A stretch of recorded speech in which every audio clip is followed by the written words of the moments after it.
I'm wrong, Director. Okay. Sorry. A message here. Correct me if I'm wrong, but I believe that's item 10, right? Under the draft citywide traffic circulation study. Yes, So you will be on at number 10. Okay, and did you get my supplemental materials? I don't know if you saw them or if Michael. I saw them. I believe Director Throne was also on it. And also Al Zilla. So we saw them.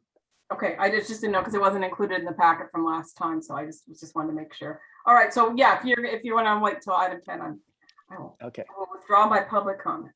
All right. Any others here for public comments? Okay, commissioner reports. Any commissioners attended meetings or conferences? Okay, seeing none. All right, let's move on to item number 1, reorganization of the Public Safety Commission.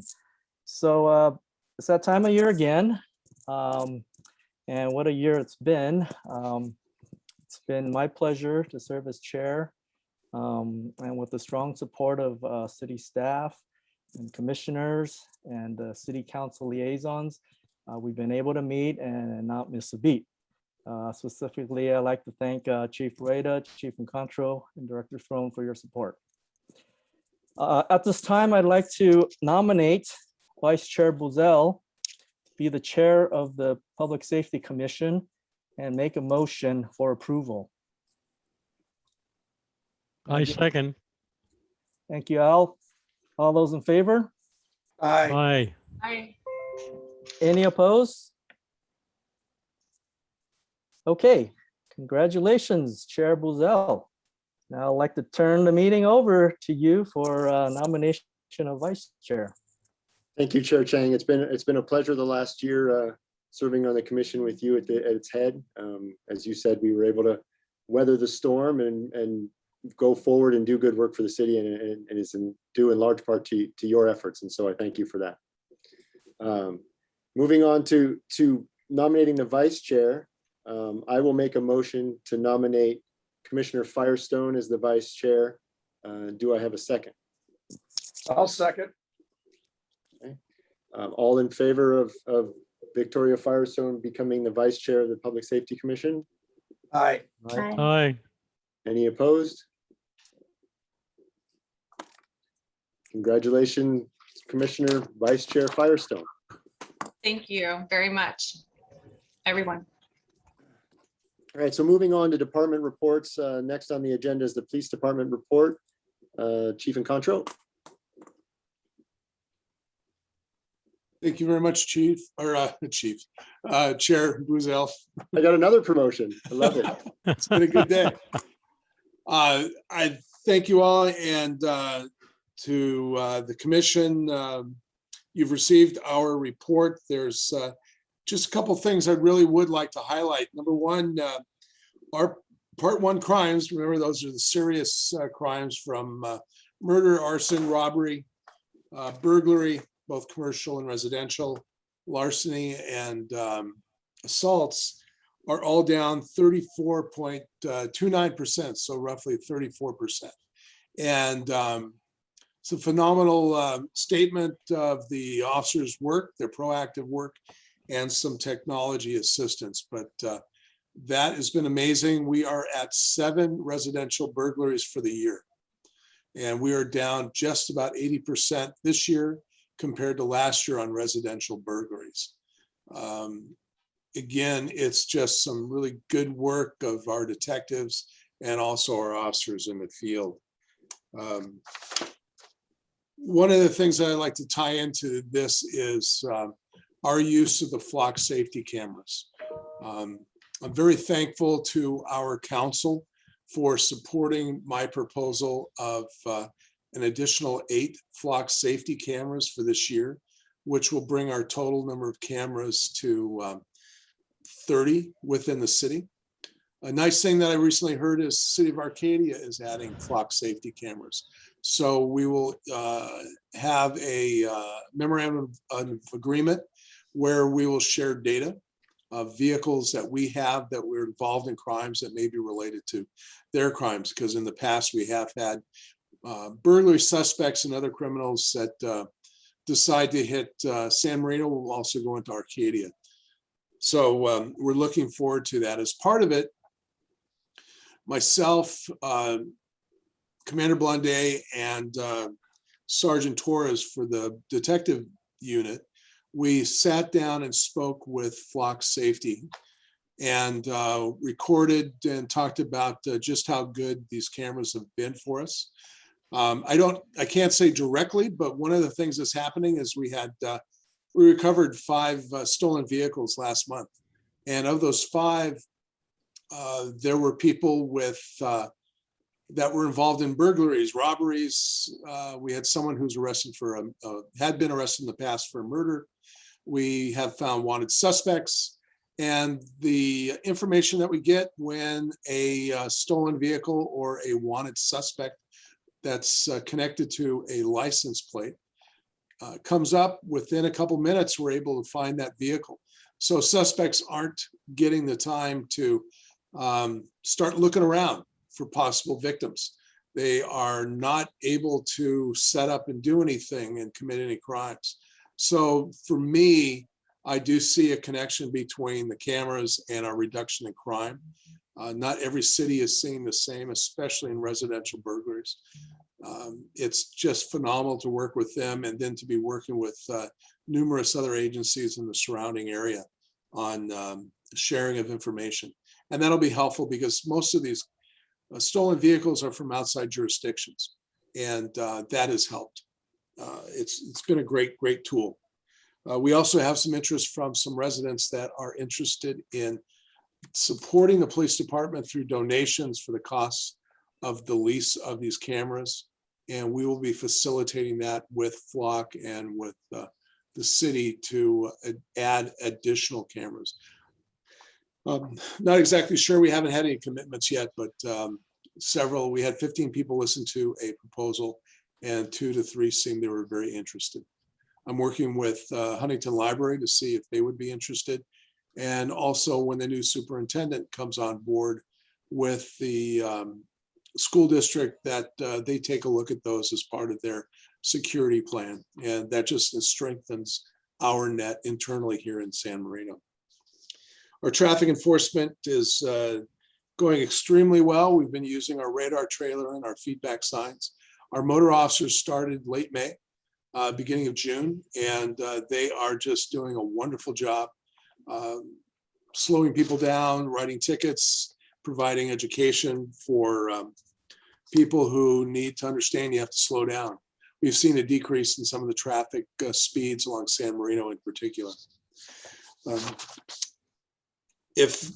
Are there any questions concerning this? And then I'll go on to the second part of this report. We do have a hand raised. I am not sure if that was accidental. Marian's iPad.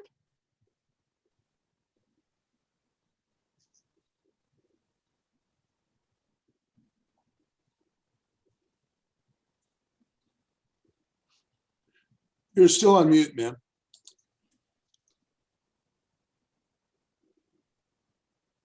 There we go. Hello, Mr. Can you Encontro. Thank Can you you. please state your name and your address? Oh, for the of record? course I will.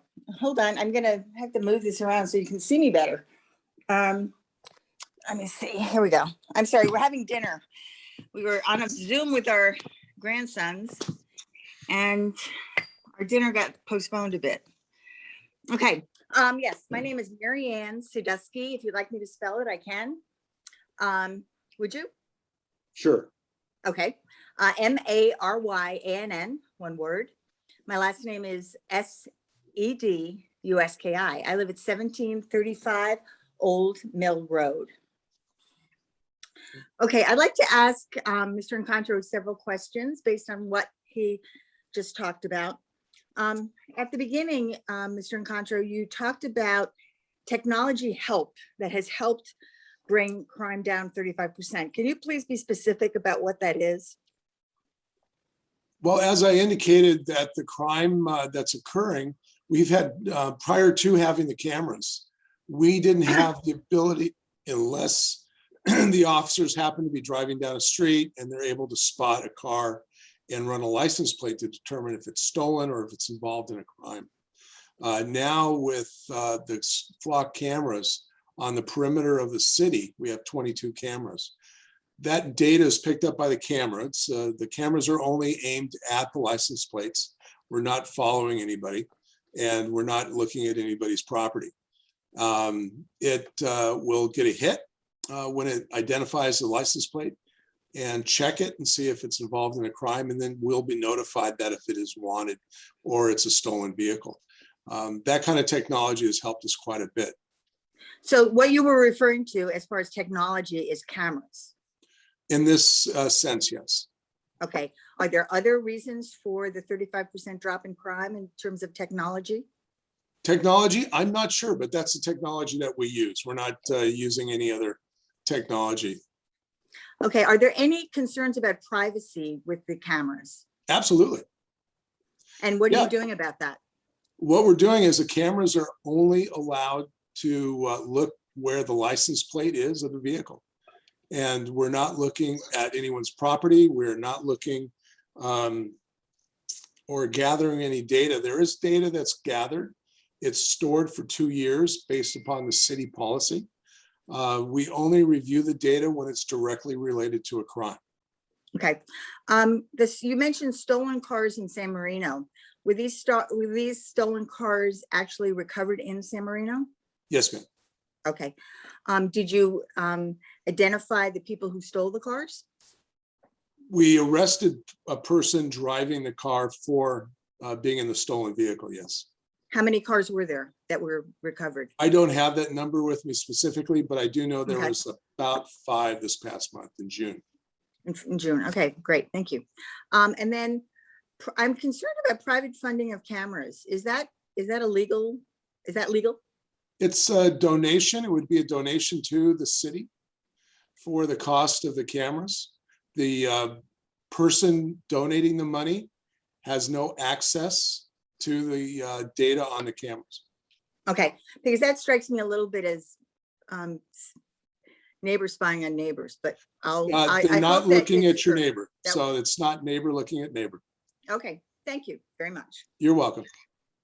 Thank you, Mr. Dusky. Chief and Contra, the next part of your report. Sure. One of the things that I've tried to do since I have been here in the past several years is develop an awards and decorations program. We've had fits and starts. We've been looking for different ways to fund this. This will be through donations that we've received from the community.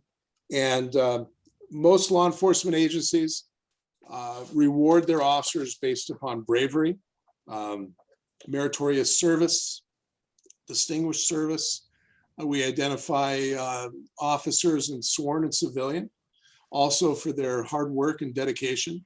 And we've developed a program where we will have 4 medals. And those medals will be for Medal of Valor. That's for someone who does the ultimate and the most serious work to protect somebody else. A police medal, which is a secondary life-saving type medal, or meritorious distinguished service. Then a life-saving medal. If you recall, a couple of years ago, we had an officer that pulled a young child from a pool, and they were assisted by the fire department with CPR and saved the child's life. So we would have a life-saving medal. We've also just begun a program where we will provide an officer if he's injured in the line of duty, primarily if he's shot or killed, that a medal or a Purple Heart medal, similar to the military, will be given out. And then Meritorious Service Award and a Community Service Award will also be recognized. And those awards will be based upon what the officers, civilian employee had done in a significant way towards assisting the community, or their work in a long-term or even a singular act is meritorious for being recognized meritoriously for the work. Additionally, there's going to be a chief of police commendation, and that would be based upon also meritorious, but more directly for work done at my direction on a goal that I set or a project that I directed to be done. We'll recognize people for their special assignments, those that are on our special cadres for the extra work that they put in. People who are instructors, whether sworn or civilian, will also have a chance to have a ribbon on their uniform. We're going to recognize people who are proficient in the range, not just firing their weapon, but also when they understand the fact that what our policy is about not firing and about understanding de-escalation. Officer of the Year and Civilian of the Year will also receive a ribbon. And perhaps most importantly, we've established a Public Safety Commission award. And we will talk to the members of the Public Safety Commission. We will work on creating some criteria. We have some basic ideas on criteria, but it's someone who's distinguished themselves through meritorious service, whether it's a single event or a series of events, or exemplary performance over a period of time. Perhaps it is directly related to someone who's been here for 30 years and they've been able to accomplish many positive things for the community and for the department. And that would be a very special award presented by the Public Safety Commission.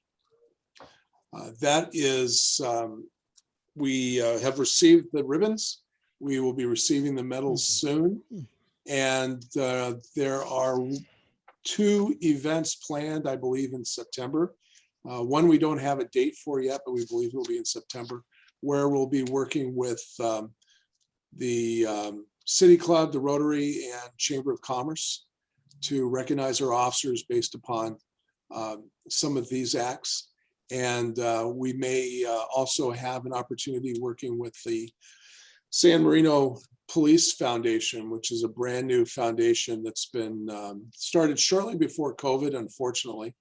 And they are here to support us with things that we would need, and even with the goals of providing for the cost of an officer if possible in the future, perhaps for the school district or something else. This is what we've looked at. It is something very positive, and we'll also be allowing officers who've served in the military, who receive awards from outside agencies, and from some those of us that have been at prior agencies may wear their other ribbons on formal uniforms only. That's a long sleeve shirt with a tie, and that is a very special event. So we're looking forward to do that. It's a very good morale booster, and it's a great way for us to recognize outstanding work, and then for the community to see those civilians and officers wearing these decorations and awards, and understand just about the dedication they have put towards serving this community. Any questions about that? Thank you, Chief. Commissioners, any questions? Commissioner Bowe. Just a brief question. Obviously, with many awards available, some of which sound like they might be awarded to multiple individuals and could be awarded annually, and others sound like they might only be awarded maybe once in a lifetime. Am I correct in understanding that these are not awards that are going to be all of them awarded every year? No, not at all. It's for the Medal of Valor. That would be one of those once in a lifetime events. Although I do know a few people who've received multiple Medal of Valor awards. The Distinguished Service may be a once in a lifetime. So those will be very rare, and they're very special and very specific. It sounds like a good program. Thank you, sir. We do have a hand raised. Yes. Before we get to that, Mary Ann Sadowski, hi again. And I apologize in advance for not having read all of that information about all the medals. I was overcome by all of the wonderful medals that were presented. Who will be actually determining who gets these medals? For the Public Safety Commission, it will be the Public Safety Commission. And for others, it will be myself and the 3 command level personnel, our commander that oversees our administrative functions, support services rather, which oversees traffic, and also the administrative functions department, like I said, our operations commander, and then my civilian manager that oversees dispatch records and assists us. So we will also be discussing any awards of the more significant awards with the city manager. Who will be nominating these people? We will take nominations from the public. We'll announce that information, obviously, from the Public Safety Commission. And then I will be, if I get a nomination from one of my officers or sergeants, and part of what we do all the time is I encourage my sergeants, my corporals, the commanders, and even myself, when we recognize good work, that we recognize it. Just this past couple weeks, we received 2 absolutely wonderful letters from different members of the community regarding our officers' work with the community. One officer, Leroy Abington, he was recognized. I'm sorry to take this time, but this thing is pretty special. Received a call of an alarm going off at a house, and the woman was in her 80s, and she really didn't have a complete understanding how to operate her alarm. He took the time to manage to turn off the alarm, reset it. He wrote down directions on how to use the alarm.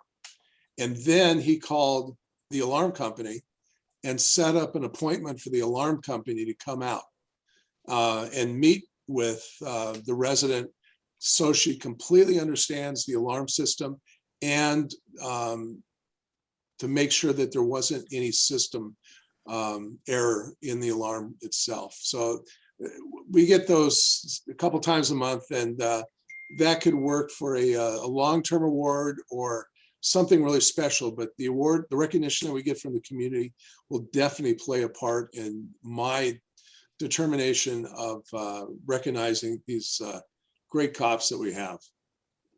I know we have many great cops in this city.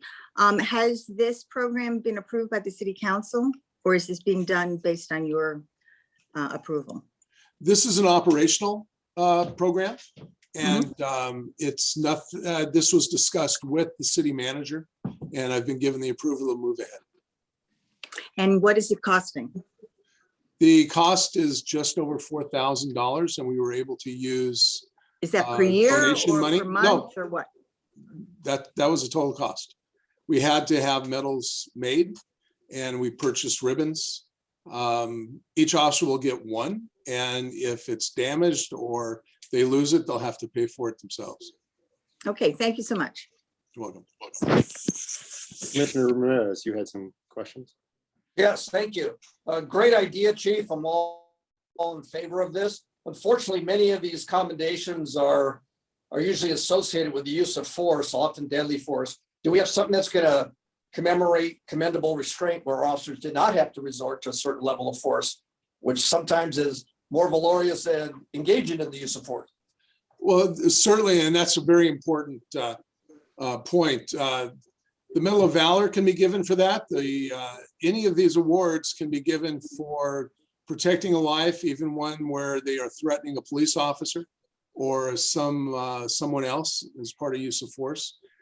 Certainly, the life-saving medal would fit that criteria. Or if it's something that is way over and above, for instance, working with someone who's having a mental health crisis, they're armed with a firearm, there could be a clear opportunity that I shouldn't say opportunity, but a clear situation where lethal force is justified and legal or lawful, and the officer utilizes tactics and de-escalation that prevents a shooting, and they're able to resolve this peacefully and take the person into care and provide them with the care that they need. That could certainly meet some of the criteria for some of these awards. Excellent. Great. Thank you. You're welcome, sir. Commissioners, any other questions for Chief Incontro about his report? Hearing none, do I have a motion to receive and file the police department report? So move. Thank you, Al. I'll second. Thank you, Commissioner Ramirez. All in favor? Aye. Aye. Any opposed? Okay, motion passes. Moving on to item 3, the fire department report. Chief Rueda. Good evening, Commissioners. You have in front of you is our June report, and I just wanted to take the opportunity to share a couple of highlights.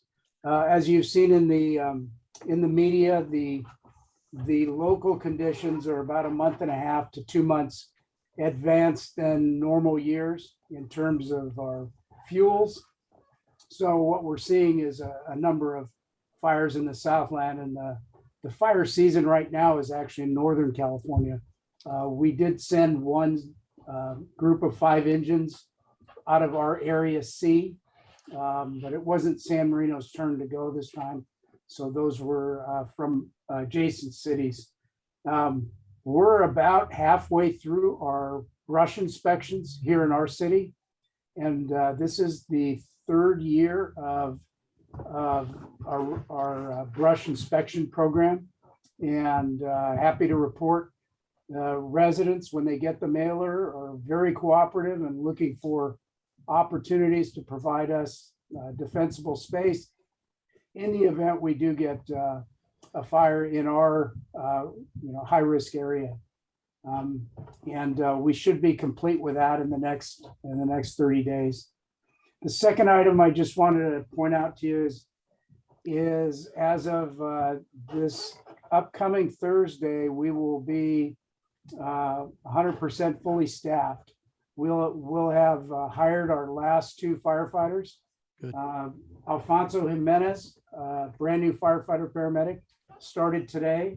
And then we have Ryan Reed, brand new firefighter paramedic that will start on Thursday. They're going through a 2-week orientation, and then they will be on the floor working. So I'm pleased with that, and that'll bring us to our authorized staffing. And that concludes my report, unless you have any questions. Any questions from the commission? And one other thing, I'm not going to let a good idea go to waste. So I did read Chief Incontro's report, and I think that's an excellent idea and may steal some of that. Wonderful. Good. Wonderful. Any questions from the commissioners? I just have one question with regard to being at 100% staffed and bringing 2 new people on board. Do you feel that there were any contributing factors to having these 2 candidates pull through all the way, Chief, or it was just the right fit? Did you do anything differently with regard to recruiting or compensation? About 1.5 years ago, our city human resources manager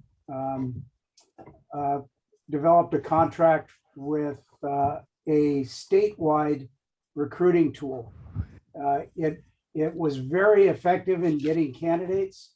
In fact, we had more candidates than we could process.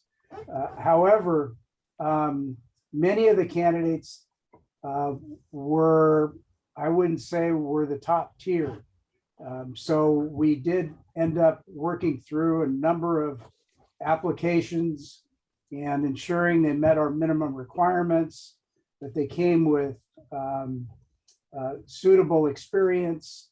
That process was onerous, but I'm happy to report that we did have 2 that successfully completed all of our entry requirements and exams. And as I stated, they will start with the fire department. One started today and one will start Thursday. Congratulations. Chief Rueda, I just had one question. Thank you very much for your efforts. I'm happy to hear that we're going to be at full staffing as at the end of the week. Now that we are, however, are there any efforts underway to identify potential ways to increase retention so that we're not back in a situation where firefighters slots are being opened by other opportunities presenting that are somehow more attractive than the city of San Marino for whatever reason? You know, I'm sometimes at a quandary on this issue because on the one hand, I see the number of applications that we get in. So one might argue you really don't have a problem with employees because you have, you know, we had, I think, 65 applications for basically 2 positions. But on the other hand, it is a lot of churning to lose employees to the larger agencies that have, improved diversity of assignment and improved benefits. Because we have lost a whole group of employees over the last 2 years to LA County Fire and Orange County Fire. And those are the 2 departments that are primarily gobbling up qualified firefighters from smaller agencies.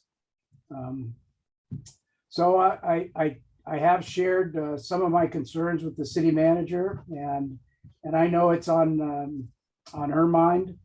But again, I'm balancing that against, I've got a stack of applications. It just, many of them are not top tier candidates, and others we have to work through our hiring process, which is expensive and time consuming. And then the training of a new employee is also time consuming.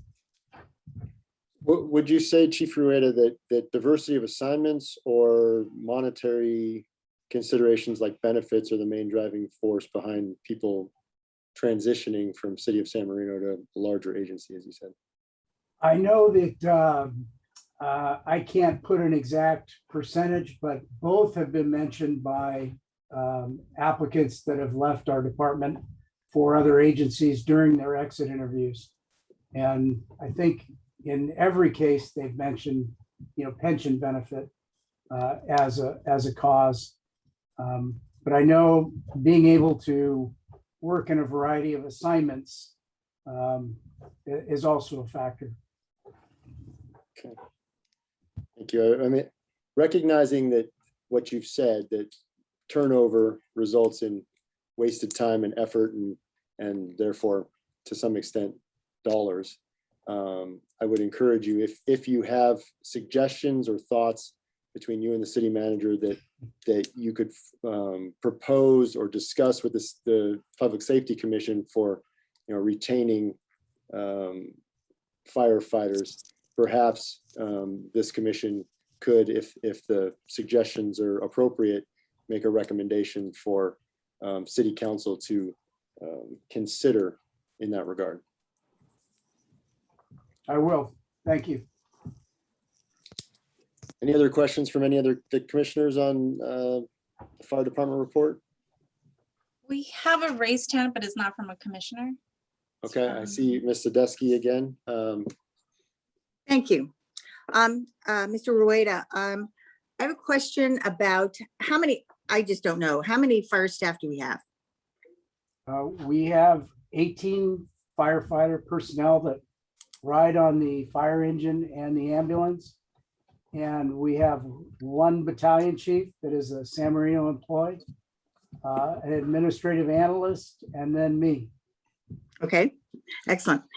Now, you mentioned that the service that you use to identify possible new recruits did not do a very good job. Will you be using them in the future?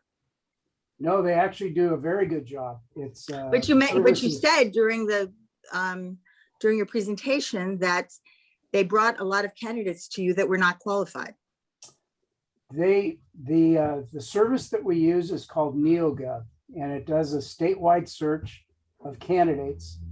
and it did a very good job of bringing us candidates. But when I referenced candidates that didn't necessarily qualify for here, I'm referencing candidates that had been fired from previous departments, left under circumstances that were not under the best conditions. So those are the things that those are the candidates that caused us to weed through the applications, but they did a very good job of bringing us applications. But so NeoGov brought you those applications that were people who had been fired or did not work out with their previous jobs? Yes, they bring us people that meet the minimum requirements, but not the people that I would be comfortable serving our residents. And how much did this cost to use the NeoGov? I don't know what our HR pays for the contract for NeoGov. Every city department, I believe, uses it. Every San Marino City Department?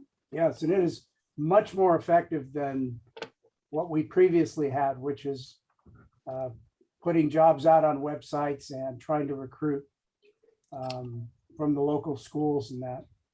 Well, it seems to me that there was an inconsistency between what you said previously and what you say now. So I would consider looking at NeoGov a little more closely in the future. Thank you. You're welcome. Any other questions with respect to the fire department report? Seeing none, do I have a motion to receive and file the fire department report? Hunter, thank you very much. Commissioner Chang, seconded by Commissioner Bowe. All in favor? Aye. Aye. Any opposed? Motion carries. Moving on then to number 4 on the agenda, Public Works Department report. Director Throne. Thank you, Chair Buzel. In front of you is my report. I'll just go over just one or two minor things. One, our street rehabilitation projects in full swing now. They're doing curb and gutter replacements. They're doing their milling operations. So we're going to be getting ready very shortly, probably in the next week or so, of resurfacing the streets that are on our list. The other thing I just wanted to mention is that we've spent a lot of time in the last 3 weeks getting Lacey Park ready for the 4th of July event that we held on Sunday. And if anyone had been out to the park yesterday afternoon, you would have noticed that it was all cleaned up already. Final thing is that I am going through the recruitment process for our vacancy for our management analyst. I'm also doing a concurrent recruitment for a vacancy for management analyst for the Community Services Department, of which I'm still acting director of. So probably by the next time we meet, I will be able to let you know that we've made a placement for management analyst. That concludes my brief report. Any questions from the commissioners?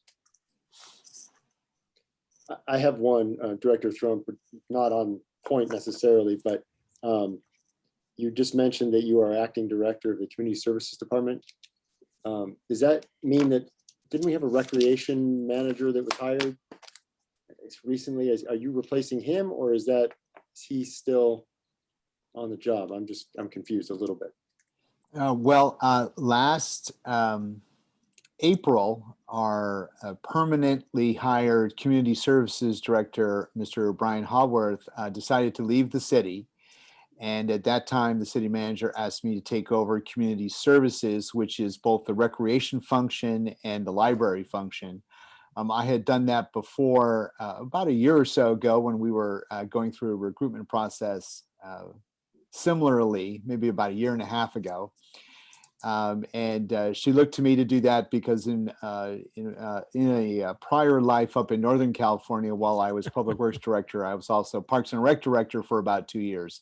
So I was very easily tapped to step in and lead this group of fine individuals. And I'm sure you're more than qualified for the job. It doesn't seem like it's necessarily a job that needs to be on top of your other job. So I ask, is there an effort underway to recruit a new community services director? Yes, there is an effort ongoing. There has been some screening of candidates, and the Human Resources Division is moving through candidate interviews right now.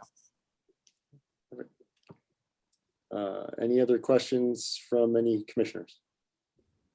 I see Ms. Sadesky's hand raised again. Ms. Sadesky, you have a question? Yes, I do. And it's just a procedural question. Is this the point that we talk about the repaving strategy for the streets, or is that going to come later when we actually address the report? That would be item 8 on the agenda, so we'll Okay. address that then. Great, thank you so much. Thank you. Seeing no other questions, can I have a motion to receive and file the Public Works Department report? So move. Thank you, Al, for your motion, and Commissioner Firestone, Vice Chair Firestone, I'm going to mess that one up repeatedly, for your second. All in favor? Aye. Any opposed? Seeing none, motion carries. And that concludes the department reports. Moving on to continued business. I see Miss Britt. We're on number 5, San Marino Wayfinding Program. Miss Britt. Good evening, thank you. Hello, everyone. We will continue the discussion for the city wayfinding program. So as you know, City Council approved the installation of the wayfinding signs, and now we come to you, the Public Safety Commission, to ascertain that the signs are compliant with all of the safety standards and the city's code. Now, as indicated in attachment 1, the signs will be approximately $1,375 each when attached to an existing pole. This was one of our questions last session. And I also provided in attachment 1 a graphic of how the cost breaks down and how it compares to getting a new pole, which would be around $4,000. This way we can make sure to cut the costs and make sure that we're not using too much of the budget. Now, if you can go to pages 5 and 6 of attachment 2, there we can review the elevation and scale of the signs. Is there somebody that's going to project that so we can go to pages 5 and 6? I can do that right now, one moment. Oh, could you give me screen sharing, please? Yes, I'll make you a co-host. Thank you.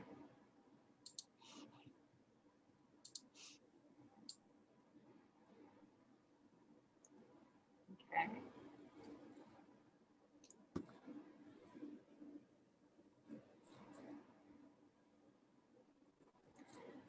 Here we see the cost breakdown. Can you see my cursor? Yes. Yes. Okay, so here, this is the sign type we will be doing with an existing pole at $1,375. Okay, now for the H5.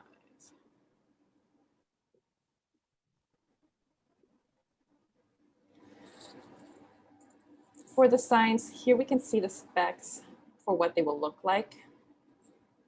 Now, keep in mind, this will be on an existing pole.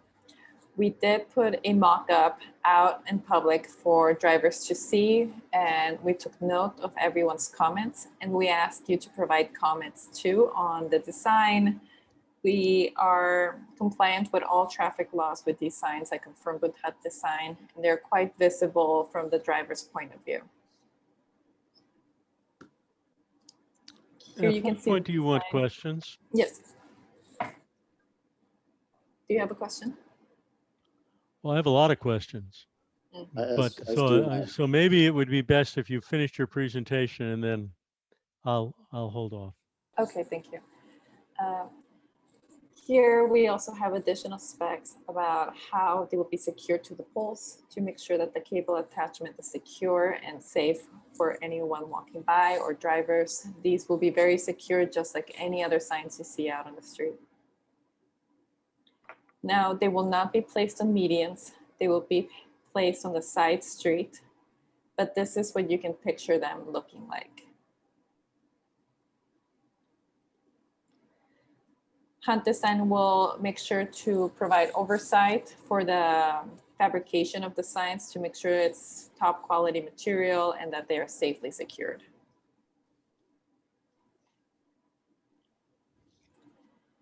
Now, at this point, we are open to receiving any comments. I also provided a link that shows a map of the locations, which we all like to review it. One moment. Now, we sat down with Hunt Design. One moment.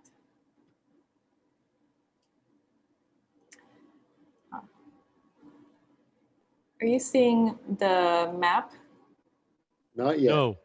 Yes. Yes. Yes? Okay, great. Now we sat down with Hunt Design. We used a very high quality image and reviewed the placement of the signs, and we feel very confident that they provide good traffic flow.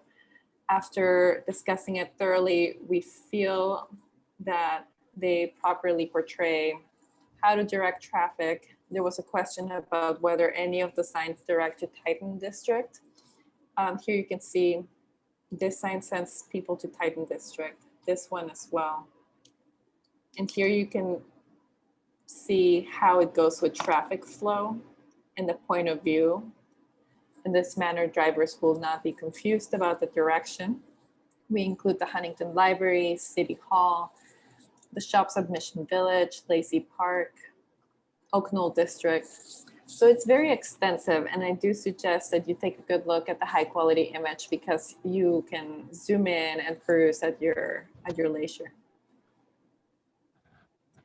Now, at this moment, this program was approved by City Council, and we are here to receive any comments and feedback so we can proceed with the procurement process. Thank you.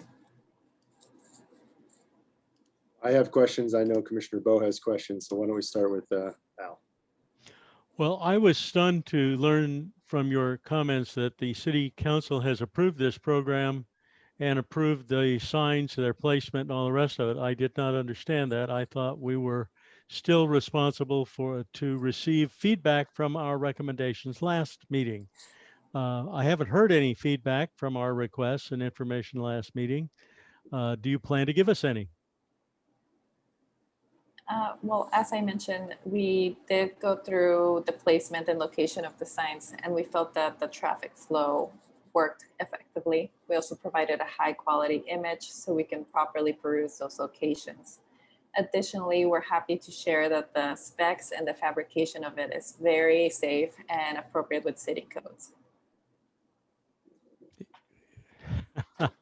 That's certainly not what I expected when we asked the questions last time, including a listing of what the sign said and where and the like. But what I hear you saying is that you're not going to provide that. I also if I may clarify, I am also curious as to how you arrived at 15 signs. At some point, there was a different number involved. And I still notice if I am correct in reading your high quality map, if that's the place I'm supposed to look to see what the signs say, I'm still stunned to see that the northbound sign on San Marino Avenue doesn't mention the Huntington Library. well, But that's an opinion, I guess. So yeah, we can receive maybe we feedback and should take notes of it. maybe we should move to Chair Bozel's questions, because obviously my questions are now irrelevant. Well, I do hope that the map provides more clarification. We thought that with the placement and the high quality image, we would be able to satisfy. You aren't. I can take other questions. I apologize. So my first question, thank you, Al, is under discussion in your report. It says City Council approved the installation of the wayfinding program and asked for the Public Safety Commission to ascertain that the signs are compliant with safety standards in the city code. I have to admit, I have not memorized the city code, nor do I know exactly where the safety standards in the city code are. So I am not sure how this commission is supposed to weigh in on the signs being compliant with those standards. We worked with Hunt Design, who uses traffic engineers, and we also asked Public Works to take a look at the designs. And overall, we had very positive feedback about them. Director Throne, did you review these signs and come to the conclusion that they meet the safety standards in the city code? Yes, I did take a review of them. I also forwarded the plans to our city traffic engineer. And the engineer said as long as the foundations were designed in accordance with safety standards for being breakaway, that they had no issues with the placement. Okay, and that would be for new poles? Yes. And for existing poles, is there any sort of evaluation? I know we have many very old poles, very old streetlights and signs in this city. Is there any evaluation as to whether those existing poles to which these will be attached can bear the extra weight? They should all be satisfactory. If we run into a situation where once we've erected it and it does not seem to be meeting our standards, then we would gravitate it off onto a new installation. Okay. Director Cervantes, do you have anything to add to the safety standard discussion that we were just having? Yeah, thank you. And thank you for welcoming me to this meeting. It's the first time I think I've been to one of these meetings, but certainly I do want to chime in just a little bit here. I do want to say that the council has reviewed this program with respect to the concept of the program. Of course, design work, naming rights in terms of Titan District, Mission Village, that sort of thing, had gone through a variety of different outreach programs, of course, reaching out to the council to approve the naming rights as well as design work, all the way down to identifying a deodar tree on the opposite side of the sign. And so we are slated to then venture into the fabrication phase of these signs.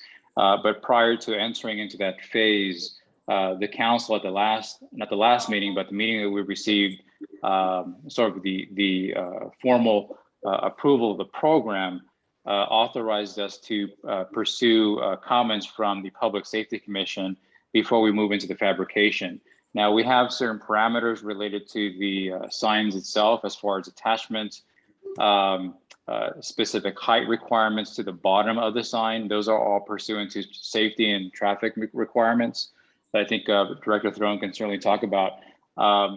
But at the council meeting, we did receive a good amount of direction with respect to the number of signs, which is 10. In addition to that, we did receive direction as to where the sign should be placed. And that's nowhere on the center medians, but on the sidewalks, as well as we've been talking about, putting the signs on existing poles and looking to even, in some case, reduce the number of signs that we can, if possible, in terms of avoiding sign pollution as well as reducing the cost of the project. And so with respect to the Public Safety Commission, we're looking for feedback, comments, and they can relate to the placement, the number of signs, the location of the signs. And in fact, we can even dive into adding additional labeling on the signs if that's what the commission wants to see. And of course, the City Council will have the opportunity to review those comments prior to approving the project to, in this case, to award the contract to a fabricator. So I want to say that there is some opportunity for the Public Safety Commission to chime in on all aspects of this project, as we're not, obviously we have not fabricated these signs. The signs are approved in concept. And so that does allow for some wiggle room as to a variety of aspects of this project. And I have quite a few questions with respect to individual signs and their placement. But I see Al is raising his hand, so I will defer my questions and let Al ask his. If I might just interrupt quickly, the high quality map that has been referred to several times has more than 10 signs on it. Which ones are actually expected? The second question is, what form is the sign going to take? in the documents, there is no, you're still showing signs hanging by chains. You're showing a sign on a little tiny post in the middle of the street. You said that one's out. You're showing highly decorative poles. Are we going to be investing in highly decorative poles as opposed to poles that are compatible with our street lights that the rest of the signs are going to hang on? So there's questions like this. I realize that they're only peripherally related to safety, and yet the way the signs are placed, the format of the sign and how it is installed does have a safety impact. So rather than being, I would hope that just as we raised questions in our last meeting, that those questions might be considered. Yeah, and certainly, Al, those are great questions. And I know that the information that we have so far to date by Hunt Design are the information that we have so far by that consultant to get us to the fabrication or bidding process. We can certainly look to modify the documentation to reflect the recent direction of council, which is, for example, using existing poles, and also removing those signs that the council nor staff would like to see in the city, and that's respect with the sign that is on chains. That is a sign that we're not going to be doing because we don't feel it fits the ambiance of our streets. And so that one is gone. But the sign that is displayed on your screen now, which is the signage that has the deodar tree backing, as well as the various branding names of our districts, centered on a pole, is the approach that we want to take for this project. And the direction of council so far is to use existing poles.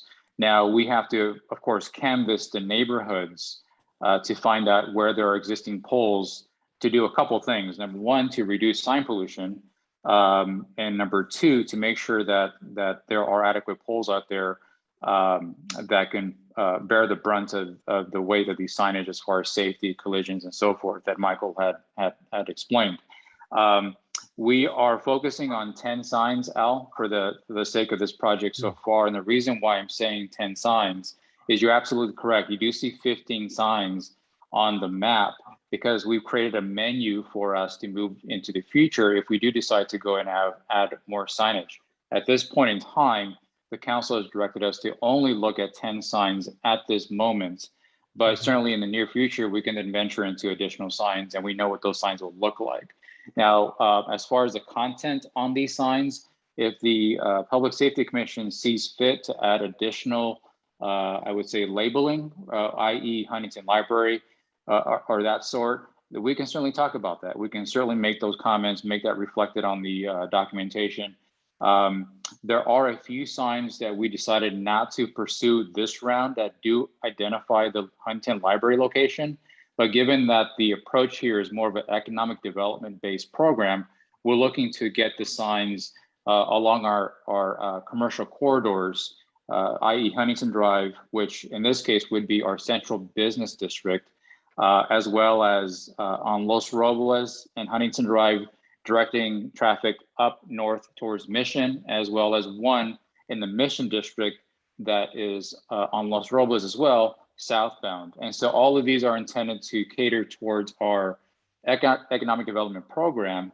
And that's why we, in terms of focusing the project and looking at an economic development type program, that's what we narrowed the signage to no more than 10, because that's what we feel we need for this phase of the project. Thank you. Director Cervantes, I think that you answered this question already. It was one of the questions I had. There's 3 signs that only say Huntington Library on them. So I assume based on what you just said that those 3 signs are not among the 10 that we're considering. Yeah, there are, if you look at the map, you'll see a variety of different signs, which, like I mentioned, it being the menu for us to move into the future. We're not looking at phase 1, at least. We're not looking at any of the neighborhood type signage. And you'll note a little spillage of those signs on the map that identify Huntington Library. We're not doing those neighborhood signs right now because, again, the focus of the council with respect to our economic development program and strategy is to look at these signs to benefit the commercial districts. We're not looking to benefit the Huntington Library and folks heading to the Huntington Library. Is looking to direct traffic into our commercial corridors. That way we can sort of launch a branding effort of shop local type of an effort. So the signs that you see displayed now on your screen to identify Huntington Library location are not going to be the ones that we use during this phase 1 program. Perfect. Okay. Commissioner Chang, you had a question. Yes, referring back to Director Cervantes to labeling, I believe at the last meeting I had suggested putting a horizontal line across where the direction changes. For We can do that. instance, I don't know if that idea was nixed or what, because I don't see that on any of these signs here. To prevent confusion on, do you go straight or you turn left? When the direction changes, you put a horizontal white line across. Does that make sense? No, and certainly that is a possibility still. The design of these signs are certainly not a done deal. That's why we created a menu of this program. It does allow for us to interchange the labeling, interchange the branding, identify symbols, as you mentioned. And so if that is a element of design that the commission wants to see, we can certainly add that in here. We are not anywhere near fabrication of these signs. We are still at the design phase, I would say, but certainly moving on to the next phase of this project, which is fabrication or bidding out for this project. But given that we're in a very specific time frame, design work is not out of the question. Commissioner Ramirez. Thank you, Chair. My only concern is if we're being asked to do something beyond the purview of the Public Safety Commission, and it's almost like we're being asked to provide a legal opinion, whether the signs are compliant with the safety standards in the city's code and whether that's best addressed to the city attorney and not our public commission. And if it's just being asked about the design itself, well, then possibly that may fall within our purview. I just don't want to go outside of what we're allowed to do. And that one sentence bothers me. So that's my concern. Yeah, and certainly that's, I can respect that that comment, Mr. Ramirez or Commissioner Ramirez. And what the Public Safety Commission is tasked to do is something of a position that you all should be very comfortable with, is that looking at an element that is within our public infrastructure or public right-of-way and identifying whether these elements, I would say, and I'm being broad here, are elements that this commission sees to be safe to begin with. And certainly there are standards amongst the traffic world that identify how these signs are to be placed on poles in terms of height, the size of these signs. I'll admit, when I first saw the mock-up that was up on the intersection of San Marino and Huntington Drive, when I held the sign, I admitted that it seemed very, very large. But when you place a sign on an actual pole, as it's supposed to be, then you get a different opinion about the size of the sign. And so it's sort of an illusion, I would say, of these specific elements. But the Public Safety Commission is tasked in this method to really look at, as I mentioned, the safety of these signs. Does the commission feel that the wording is broad enough? Is it bold enough? Is it of a certain size? And so that is really the intention of why we're here this evening to discuss this project. Dr. Cervantes, I have some questions about, I guess I don't know which signs are in the 10, although I think I have a decent idea of most of them at this point. But what it seems to be missing, and I think this was an issue raised by Commissioner Bowe last time, is sort of endpoints. There are signs pointing to the Titan District, but I think if you ask most San Marino residents where the Titan District is, they wouldn't know. So they're following signs to the Titan District and they're going to drive right through it, right, not knowing that they've been there.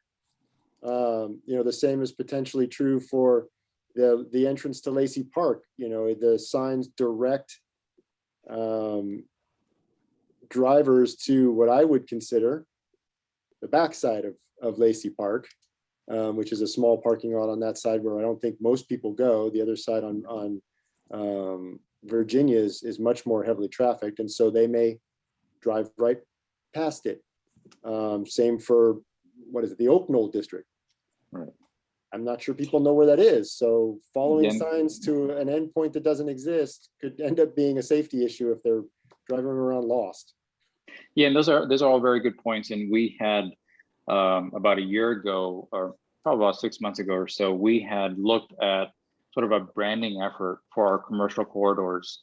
And we looked at historic naming. We looked at existing branding of those locations. Mission Village is probably the one consistent name that I've heard over the years, but Oak Knoll District came from an old naming of the subdivision of Oak Knoll, and so it felt appropriate to name it Oak Knoll District. And we also did surveying of the residents, and in fact, I think one of the residents came back with the comments of Oak Knoll District, and so that was a surprise to us. And of course, we did a deep dive with that and found that the district or the subdivision or that tract was named Oak Knoll. This is just one phase of our economic development strategy. There are a number of phases involved with this, and one of them is branding and marketing. We are about to enter into the Huntington Drive beautification project, which is going to include a lot of marketing and branding of Huntington Drive, which at that point will have the opportunity of publicizing some way, somehow, the very specific commercial districts that we have, because there's a whole intention of why we're naming these districts, because we see them as sort of small suburbs of our city, and we want to give them some recognition. And so there is a heavy amount of marketing strategy involved, and through that marketing effort, we will get our constituents fully aware of these naming or naming rights of these various districts. That way they don't get lost going over to the Oak Knoll District or going towards the Titan District. We want to make sure that everyone understands why we named them these very specific names. And we'll get into a strategy that allows for our residents to become familiar with these areas by virtue of that marketing strategy.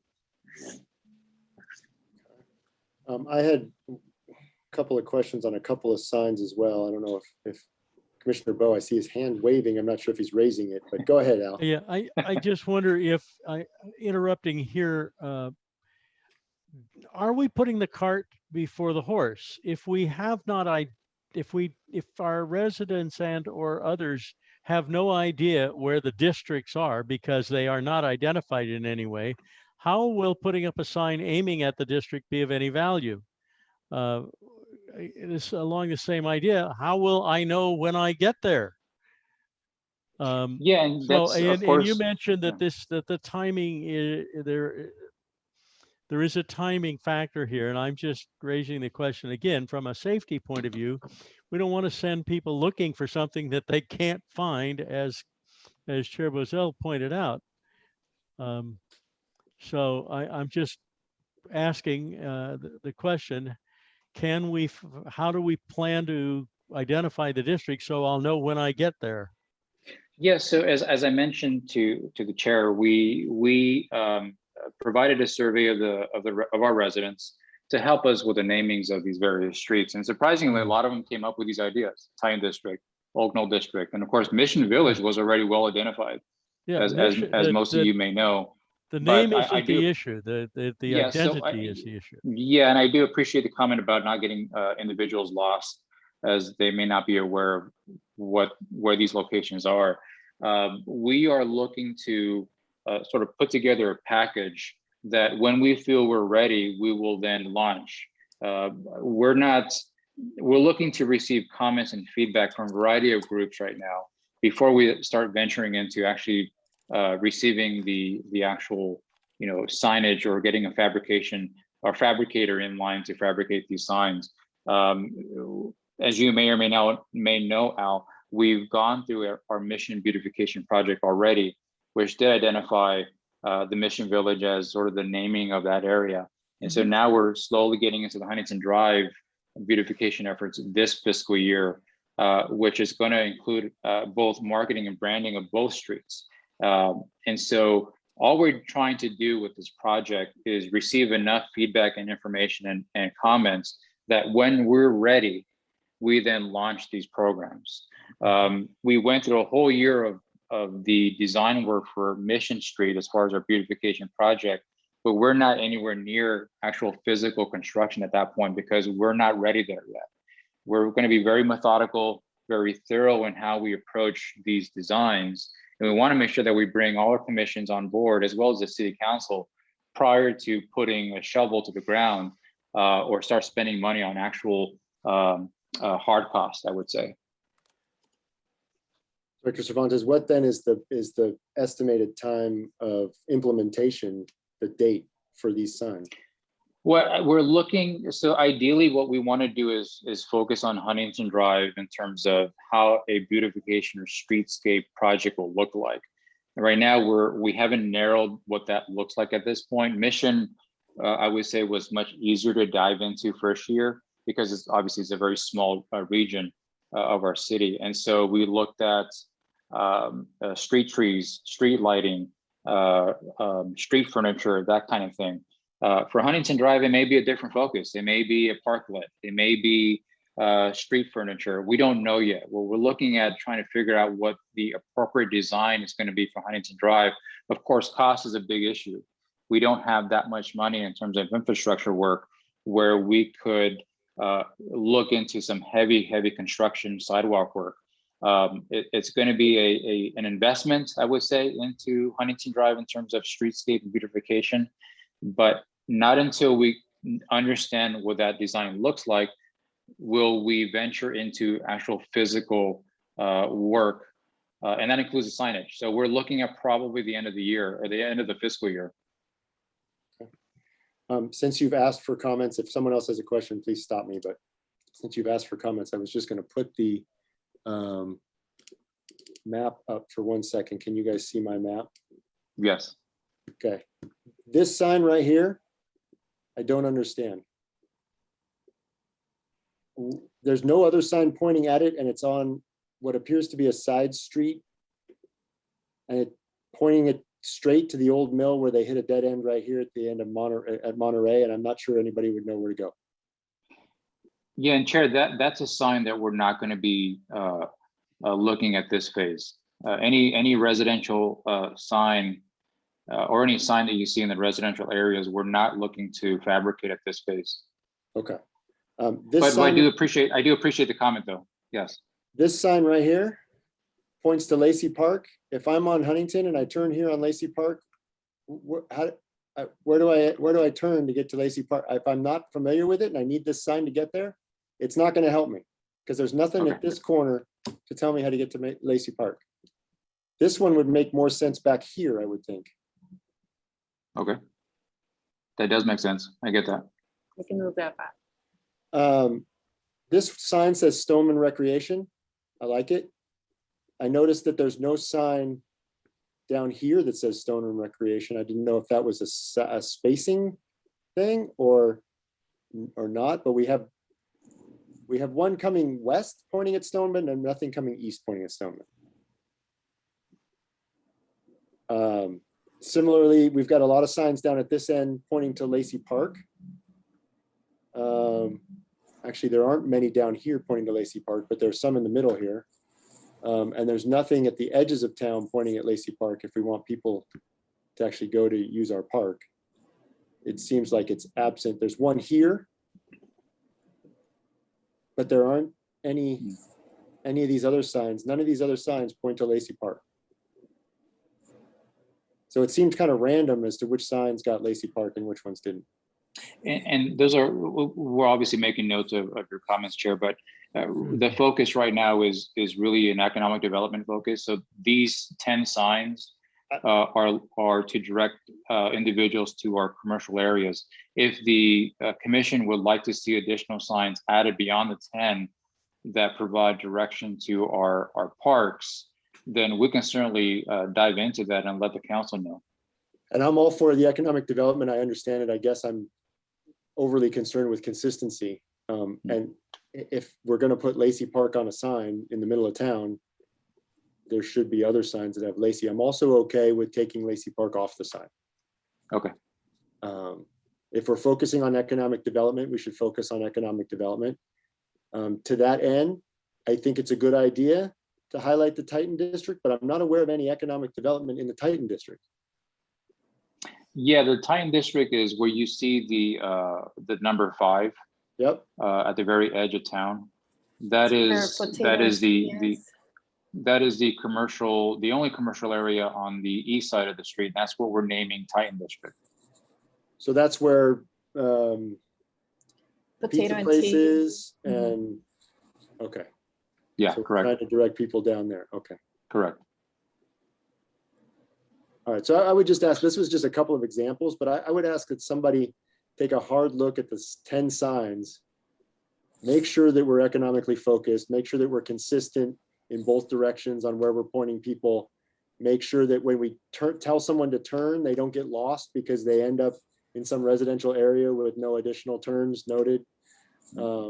Things like that. Okay, appreciate that. But perhaps test the effectiveness if there's a way, have a sample of folks that are out of towners and see if they can navigate, if it seems sensible and effective.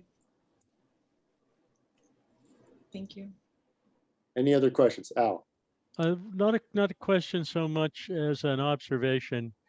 If we're going to use the sign format and the placement format that appears on page 5-11, I think that's correct. And apparently these signs are going to be installed fairly high up the pole such that they are, I don't know, 50% higher than a human being, looks like, based on this diagram. I'm just hoping that we'll be able to do that consistently with our existing poles. And if we do have to install additional poles where poles do not exist, I'm hoping that we'll be able to use poles that are consistent with our existing either street light, and I can't imagine this would fit on a street light, but maybe it would, street light or signal pole or something. So just as an observation. And Commissioner, you bring up points that we had discussed almost a year ago on these poles when we thought we needed them. One of the inspirations of this pole specifically that's on the screen is that it includes an acorn at the top of the pole. That's to sort of mimic our acorn light standards that are sprinkled throughout our residential areas.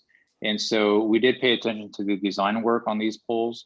The likelihood of using these poles, these specific designs is probably almost slim to none given the current direction of council to utilize existing poles. But if there is a need in some way in, let's say, phase 2 to incorporate new poles for new signage in phase 2, we can certainly look at either this design with the acorn at the very top post or some other type of historic element that fits our city. Mm-hmm. And hopefully my last comment. The minutes of our meetings are generally so summarized as to not include any of the actual comments or recommendations or directions that we're offering. Would it be possible to ask that the minutes to this meeting be expanded in this section such that the comments and recommendations that have been made by the various commissioners can be documented so they'll be available to both the city council and to the commercial development group? That's a great point. I think if I recall correctly, when this issue came up the last time, we decided that we would go with action minutes absent a motion for more fulsome minutes on a particular item. So if you'd I like so move. I move for more complete minutes on this item. Do I have a second for that? Thank you, Commissioner Ramirez. All in favor? Aye. Any opposed? Okay, so Vanessa, if you could make sure that the comments on this project are included in the minutes, that would be fantastic. I will. And Chair, we actually have a hand raised. Oh, Oh, Ms. hi there. Sadusky. Hello, Yeah. Hi there, how are you? good, I'm great. I just have a question, and I've lived here for a while. And you finally showed the complete map, so I was able to find out where the Titan district is. But I'm surprised because I've never heard of that area being described as the Titan district. And I'm just wondering, was that something that community members identified? Yeah, and that's a great question. We went through, as I mentioned in the prior discussion, we had a public outreach to identify or to ask for help on the namings of these various areas. That's where we came up with the Oak Knoll district. I don't get credit for that. I'm going to give credit to our residents for identifying that area. And also of for course, Titan districts. And Titan District, of course, came back with, as a result of comments through the outreach program. Titan, of course, is sort of a shout out to our high school with the mascot of Titan. We felt Okay. that being that it was near the high school that we felt it appropriate to name it that. Of course, not a lot of individuals know that it's a Titan district because it has never been historically that. And so what we're trying to do is we're trying to do a marketing of economic development is provide a naming of that area. That's what most economic development strategies include. And what most cities do is they name specific areas. That way to point a destination or a landmark. Okay, so we're gonna drive people to the Titan district to the post office. Great, thank you.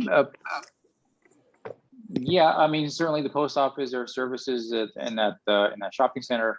There are restaurants. There's of course a bank, 2 banks, and plus anything else that could eventually fit one of those vacancies. And the high school. Thank you, Director Sfontes. But that's not, oh. I'm sorry, but the high school is at least 4 or 5 or 6 blocks away from what you are looking at as the Titan district. And I'm not sure that why would we want to be, for economic development purposes, driving people to the high school? And that's an interesting. I'm glad you're extending this because I do want to mention that early on we did look at naming that commercial area the Rose Station. And the reason why we were looking at the Rose Station was because there was actually a train stop there called the Rose Station in that exact location. Of course, we're talking about decades ago. And the concern of using the Rose District or the Rose Station District or some effect of that is that the same as what we're discussing now. Maybe a lot of individuals don't know the fact that there was a station there and may not understand why we're naming it the Rose District. And so we wanted to certainly modernize our namings of these various areas. And of course, Titan District seemed to stick amongst the outreach program, as well as our Economic Development Committee that was formed primarily to look at these discussions and these topics. We all felt on this committee that, and even the council to some respect, also acknowledged the naming that Titan District seemed fitting for that area. But if this commission feels that Titan District is just not appropriate given the location of the high school, you can certainly provide us with that feedback and comment, and we can take that back to the council for further consideration. Okay. I want to be responsive to both the city council's direction and the agenda. The staff recommendation in the agenda is that we provide comments and feedback. I think we've done that. Right. The city council asked that we ascertain that signs are compliant with safety standards. I think Jean has a good point about us not having reviewed those and not being in a position to give a legal position on that. So in my view, I think the most we can do is to advise that we have taken Director Throne's deposition on this issue. And he has informed us that he has done his due diligence and come to the conclusion that these signs meet the safety standards in the city codes. Does any other commissioner have any disagreement with that? Hearing none. Vanessa, if you can have the minutes reflect that, that would be great. Any other comments on item number 5?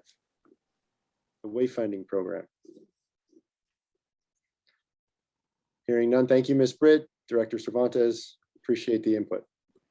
Yeah, thank you. Thank you. Moving on to new business number 6, approval of the minutes. Do I have a motion to approve the minutes? Move. Thank you, Commissioner Second. Bo, seconded by Commissioner Ramirez. All in favor? Aye. Any Aye. opposed? Motion carries. Moving on to item number 7, Police Department Unmanned Aircraft System Policy. I assume that's you, Chief Encontro. Yes, sir, it is. Thank you very much, Commission. Over the past several years, I've seen the need for increased technology. The Mayor, Ken Udy, has also talked about increasing the use of technology within the city of San Marino. Over the past year, we have contacted several departments throughout the Southern California region. I have attended a seminar on the use of unmanned aerial surveillance systems. And I can see a benefit for us. Some of the many things that we can see is the use of response to crimes in progress, where we could launch a UAS device directly to a location and go into a safe orbit around a location and provide us with live streaming information about what is occurring. There are times when the Pasadena Police Department air unit is not available to do that. And when it is not, we could utilize this device. It would also be much quieter and less disturbing to the residents. We can also use this device as an assistance in filming and photographing crime scenes and also traffic collision investigations. Since we've increased our traffic investigation and our traffic program, this would be used by our motor officers who will be conducting more serious traffic collision investigations. As it is, it's very commonplace in the use of crime scene and also traffic investigations by other agencies that around our department utilizes for. One of the other things that we look at is there's a potential for the use by the fire department and also by Public Works with some of the things that they have to do, whether inspecting a building, inspecting sidewalks, looking at trees. If there's a fire occurring at one residence, it could certainly help us with information about what is happening from above during a fire. And the fire department could utilize this, although it would primarily be part of the police department. The department reviewed several policies of other agencies, Torrance Police Department, Huntington Beach Police Department, Alhambra, Chula Vista. And also we looked at the Lexipol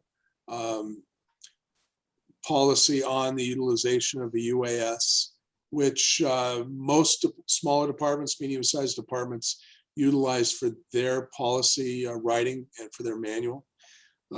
Chula Vista is an exceptional department in this field. They are leading the way in the use of these devices for the reduction of crime, assistance with investigations, etc. So we crafted our policy based on that.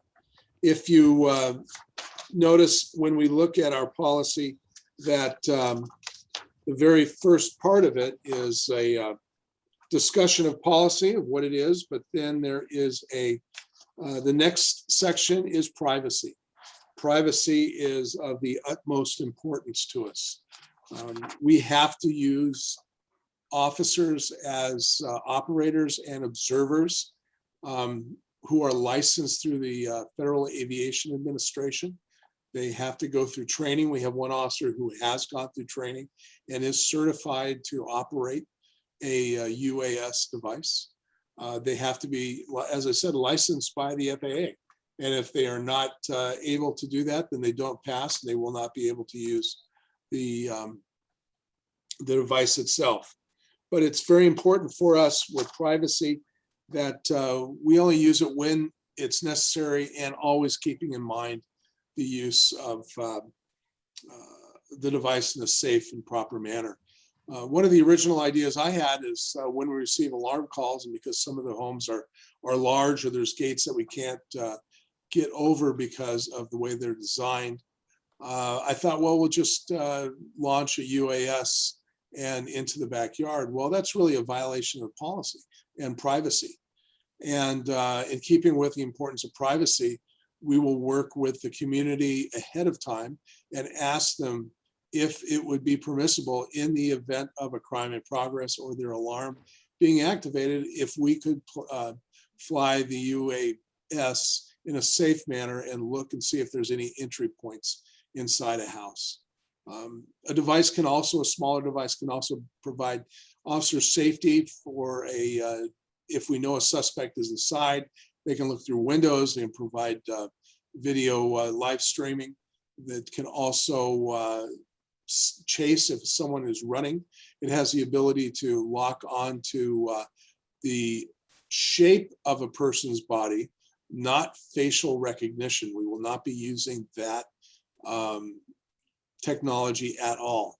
And it can follow at a safe distance someone running from the police, which in the long run is safer for the suspect, is safer for the officers, and it is safer for the community.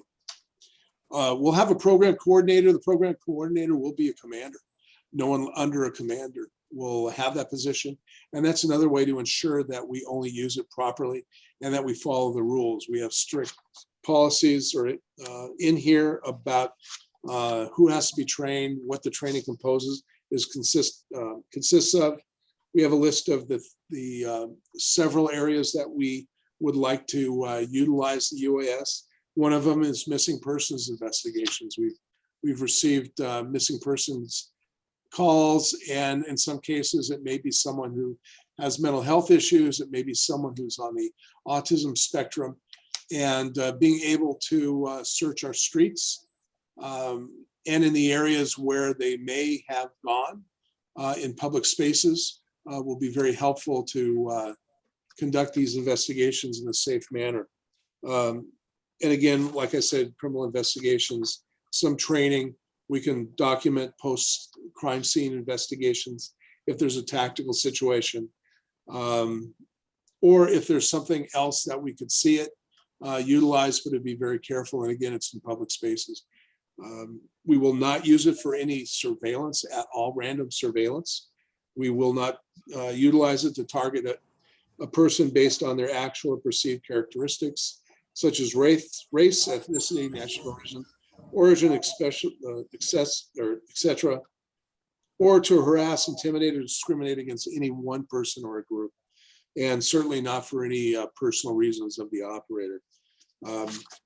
We will make sure that we delete data that we don't have.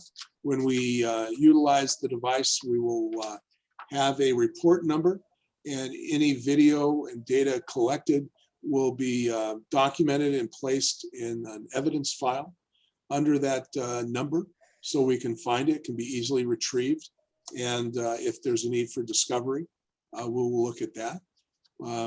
Longer term, we're looking at utilizing some cloud storage, and with a company called Axon that makes our tasers that can quickly help us retrieve the data and record it and have it available if needed by anyone. And also it makes it easier for us to provide the data to the district attorney's office, to private counsel, the defendant's counsel, or anything else that we may have to do. And we will be conducting audits of the information each year to make sure, or at least twice a year, to make sure that we are only retaining information that we must have. City use retention policy is 2 years, but we will also make sure that we're reviewing the data to make sure that it is not any items that we do not or should not have. If you have any questions or concerns about this policy, we'd like to answer those now. And our goal is to have the policy, comments from the policy by both the Public Safety Commission and later this month by the City Council. And then we'll move forward to train our people and purchase at least 1 or 2 devices.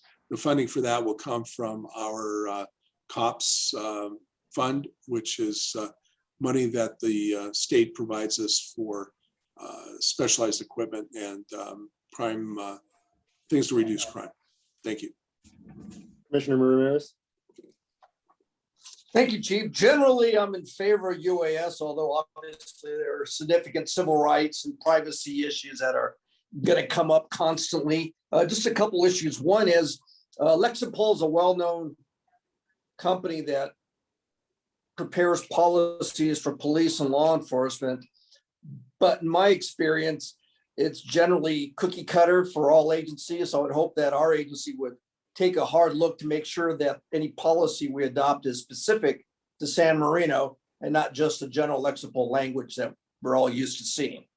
This is certainly the case. Like I indicated, we looked at several different agencies. We looked at best practices. We looked at the IACP, International Association of Chiefs of Police, best practices in designing this, and the Lexipol policy was merely a guide. I concur with you that it does provide cookie cutter information, but for our department, it is always reviewed by my administrative sergeant and myself prior to being implemented.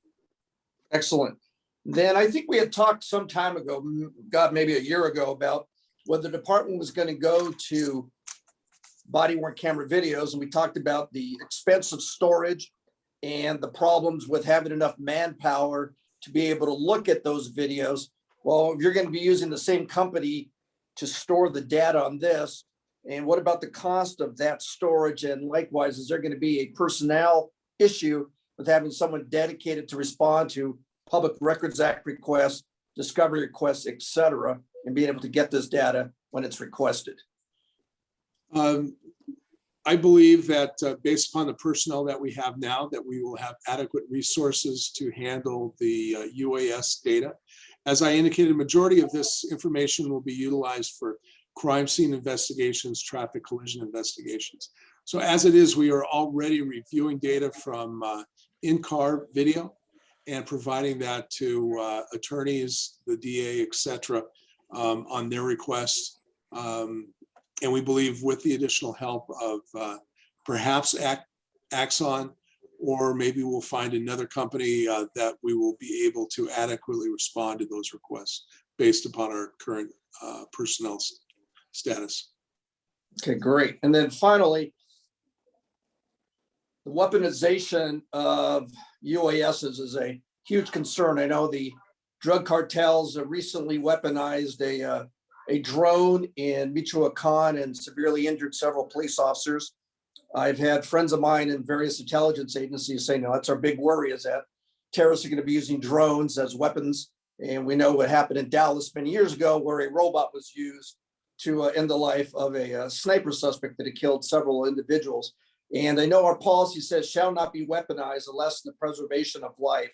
And I'm curious as we could add another sentence that has to be authorized by the chief and or his or her designee, just so we know that this is a top-down approval and no one else can make that determination. We will certainly do that. And I appreciate the input. I would back and forth on even having that. Yeah, it makes me uncomfortable to see yes. it. And I can see you would see the same issue that I did. Yeah, when I was the commanding officer of the Emergency Services Division for LAPD, which oversaw hazardous materials in the bomb squad, while working as a commanding officer, we did have discussions about the ease of weaponizing a UAS. And also one of my hazardous materials technicians was able to put together the ability to create a mist to come from one of them. I have no desire to do that.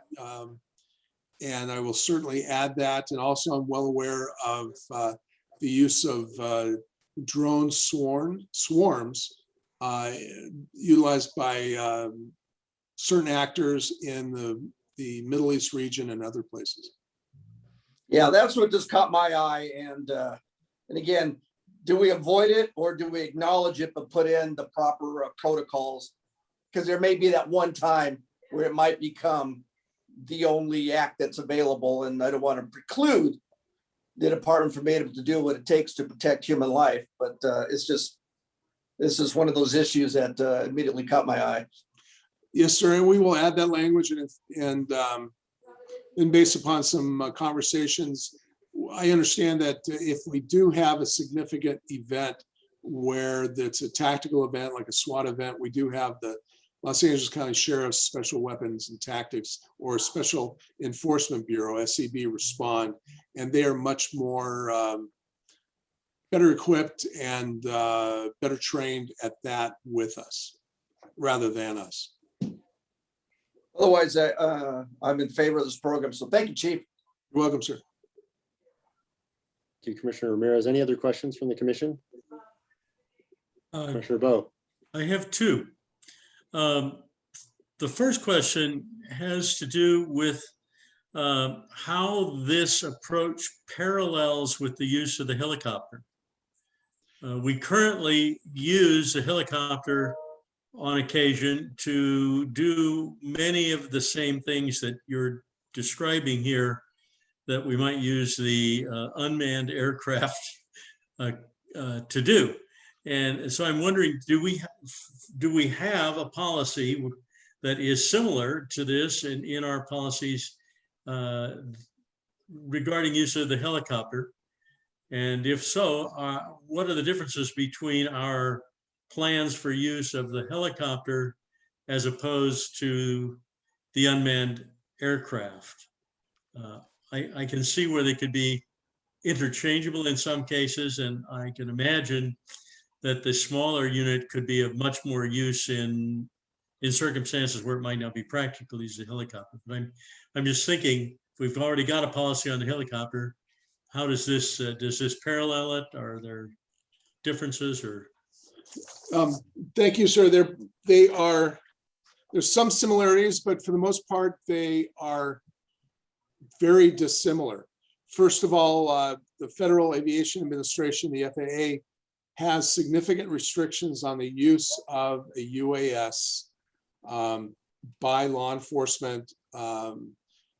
And we have certain restrictions on how high we can fly, where we can fly, that we are always in line of sight. And those restrictions, and there's also the device itself. It has good video. We can use HD video. It's limited in its time. And it has a short time on target, so to speak. The battery is about a 45-minute to 1 hour life before it has to be brought back and recharged. With a aircraft, if they're fully fueled, they can circle for 2.5 hours or more. The speed on a UAS rarely exceeds 30 miles an hour. And there may be times where someone gets into a car and leaves the scene, or there's a pursuit. The UAS is not a practical alternative at all. The infrared and other tools inside a helicopter are much more advanced. Their ability to utilize their eyes in the sky is much better than using a small UAS, but we certainly have advantages to using it. We would not want a helicopter to sit over a crime scene or a traffic collision so that we could take photographs, because the noise as a helicopter is hovering is much more significant than the sound of a helicopter rotate or going in orbit. That would be extremely disturbing to our community. we could, and it's much less expensive and then the use of the helicopter. So there's a lot of different practical purposes for the UAS Right. versus the helicopter. But as far as do we have a written policy like the one you're proposing for the use of a helicopter? Because it also could be guilty, if you will, of invading someone's privacy, et cetera. Well, we do not have a specific policy about the use of the helicopter. We utilize Pasadena Police Department that has a policy on their use of the helicopter. In our agreement with the Pasadena Police Department through the FAST program, they provide us with air cover on crime scenes, on ongoing tactical incidents, pursuits, and those kind of things. Also, they could be used for searches and assisting ground officers as they're looking for suspects. Courts have held that their observations while they're conducting these operations are, when if there's things that are seen, it's lawful. It can be used in part of an investigation. Also, we do not, like the air unit, they're not going over someone's house all the time spying on people. They have direct assignments. They are going one place to another.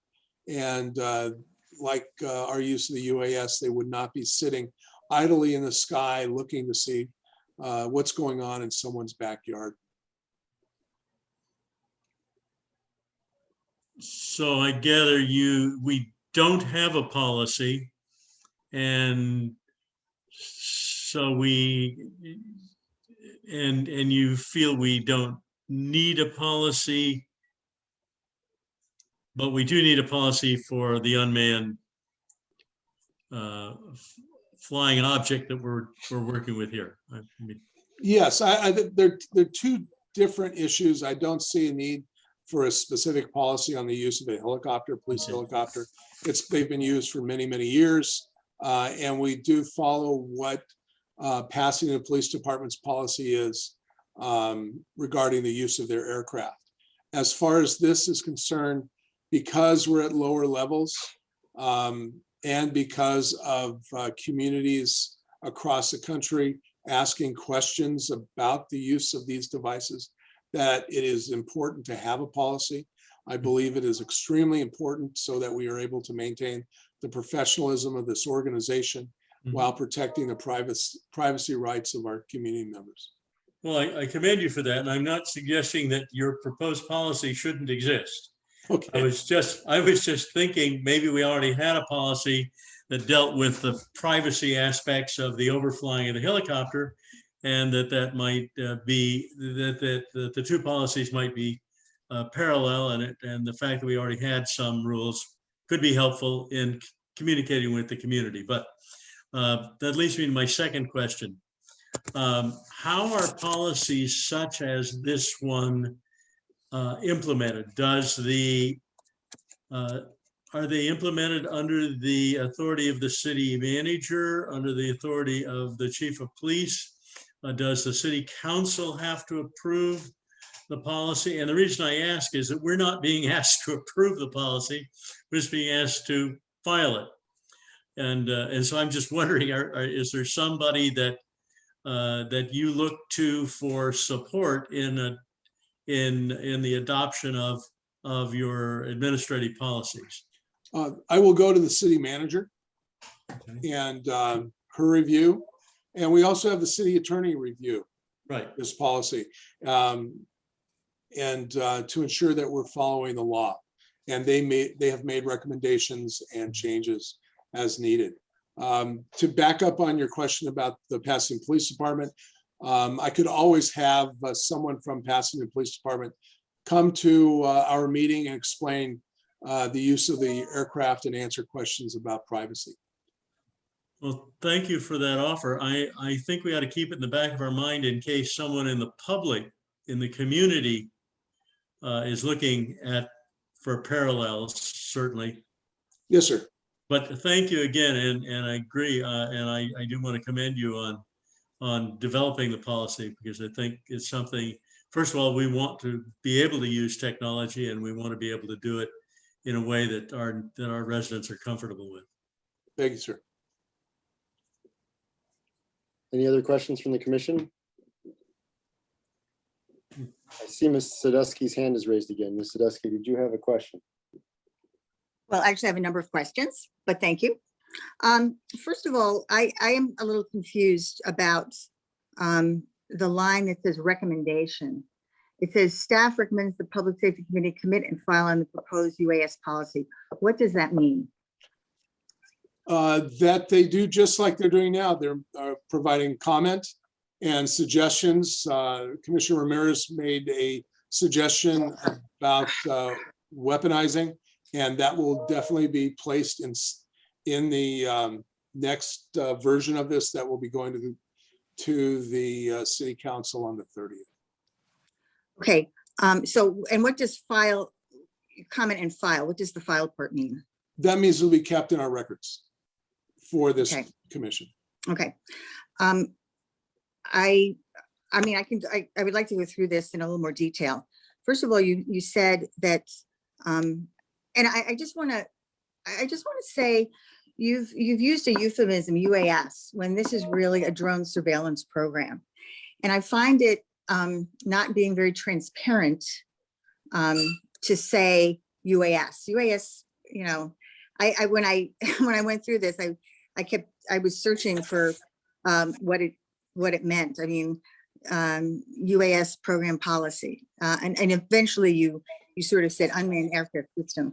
But is this really a drone surveillance policy? No, sir, no, ma'am.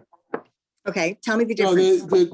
we're using terminology that is recognized throughout the United States, that's been adopted by the Federal Aviation Administration for civilian unmanned aerial systems. Is And that the same thing as a drone? no, ma'am, it's not. A drone Okay, is a tell me military, the difference then. a drone is a piece of military equipment. And in most cases, those drones are weaponized, and it's completely different. And the terminology and the correct terminology across the country is UAS.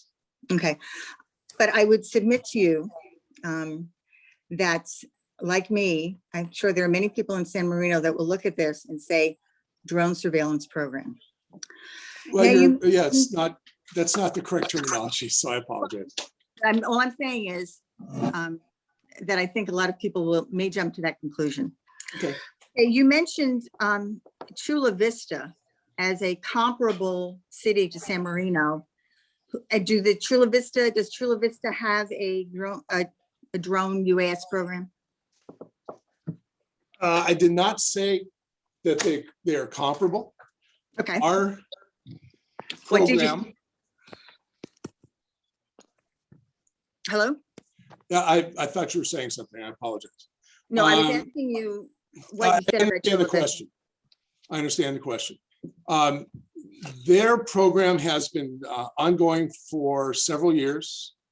They are recognized as one of the leading agencies, not only in the state of California, but across the country.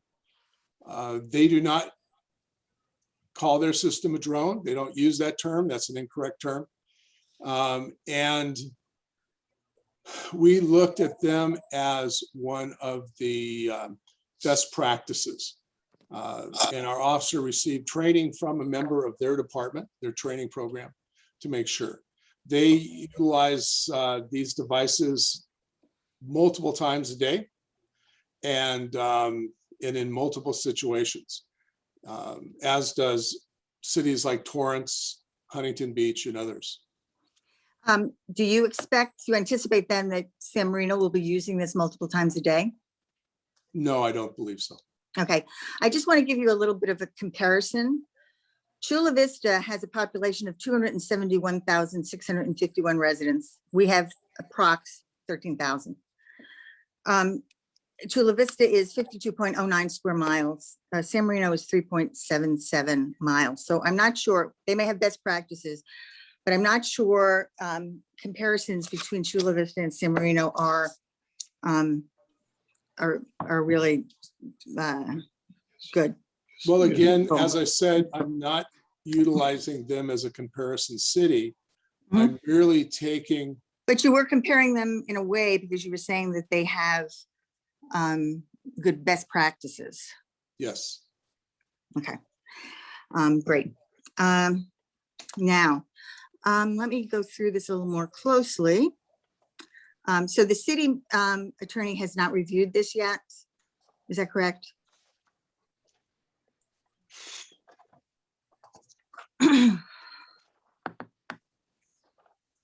Mr. Dusky, while he's looking at that, we do have quite a few things still left on the agenda. It's already 9 o'clock. So if I could ask you to limit your questions. Well, to one or I two mean, more. I would like to, but I'm concerned that this is sort of being brought up, and if people aren't asking questions now, I mean, I know that I'm sure that the city council and your commission want to make sure that citizens of San Marino are involved in what's going on in the city. So to tell me that I should speed up or not ask the questions that I feel are important, to me is not a good sign. No one is asking you to not ask the questions that you want to ask, but I would submit, and I don't want to speak for him, but I would submit that Chief Encontro would make himself available to you to ask these questions directly of him at the both of your convenience, if that makes sense. Well, he's convenient right now. If I can answer your question, then. Sure, Mrs. I Sadusky, was they have- being, somebody The was city talking to attorney me, has sorry. not reviewed this. And the Okay. reason the city attorney has not reviewed this is we're asking specifically for the community in this setting, such as you're doing, the Public Safety Commission and the city council, to provide us with insight in what their concerns are. And once we have once we've been provided those recommendations, we will incorporate it. And then for the final part of the policy, it will be reviewed by the city attorney. Okay, thank you. It says fiscal impact and procurement review. It says there is no expense at this time. It sounds to me as if you're pretty far along in terms of identifying vehicles, people, personnel. What do you anticipate the costs of this will be? I am not that far along to do that. I said our steps will be training people, obtaining the equipment.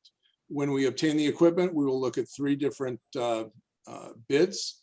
We will look at different devices. We will look at different data storage. I don't have that information at all because the most important part of this process is the policy first. Okay, so from what you just said, it sounds to me like this is a fait accompli. And so ma'am. you're just going, well, that's the way it came across to me. No, ma'am. Okay, great. So will you be coming up with estimates of the costs before you get approval and implement the program? Oh, absolutely. Okay, excellent. Let me go through this. What are the other surrounding areas, and I'm not talking about Torrance or Chula Vista, what of the surrounding areas have a drone surveillance or OAS program? Or UAS, sorry.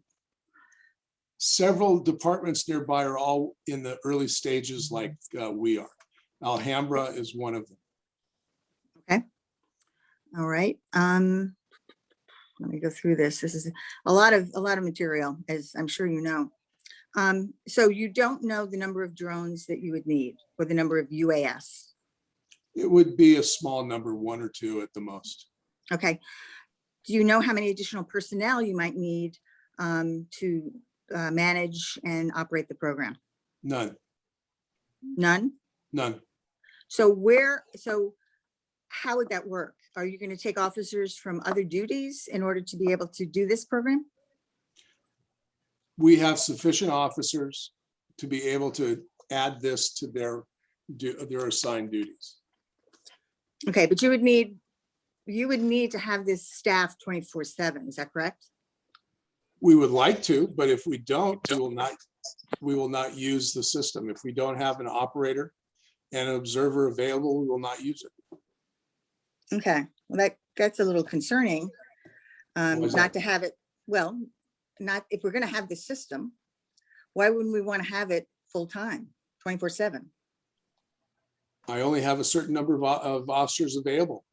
Okay, that's why I asked, what's the number of additional personnel that you would need? None. Okay. A little contradictory there, but that's okay. Let me see. Okay.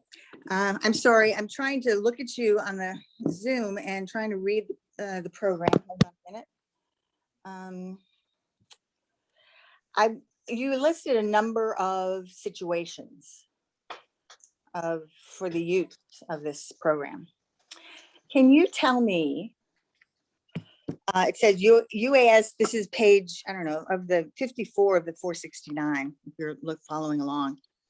It says UAS deployments will be considered when an aerial view would assist officers or incident commanders during the following types of occurrences.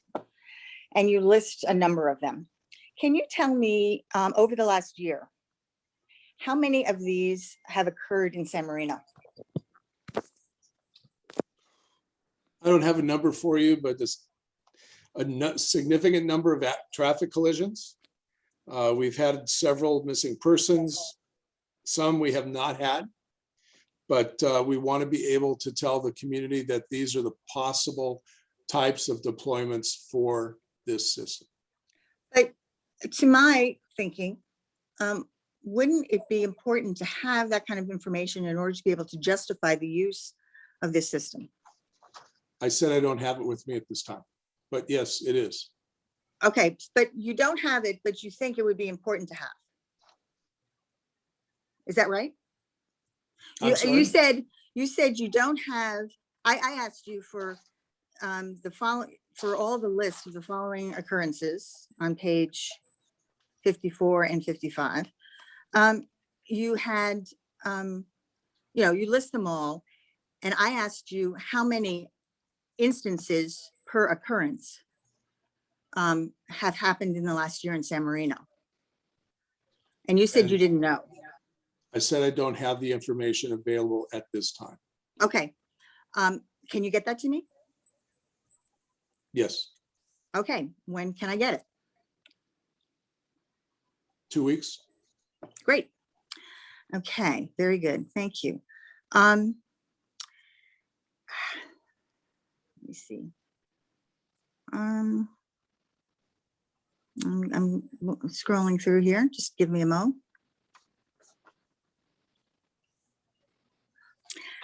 I have concern about the retention of data. It seems to me that having data stored somewhere in the time of hacking and system intrusion could be very problematic. How will you be ensuring that these systems are unhackable, or what will be your procedure if there is a hack to minimize the damage?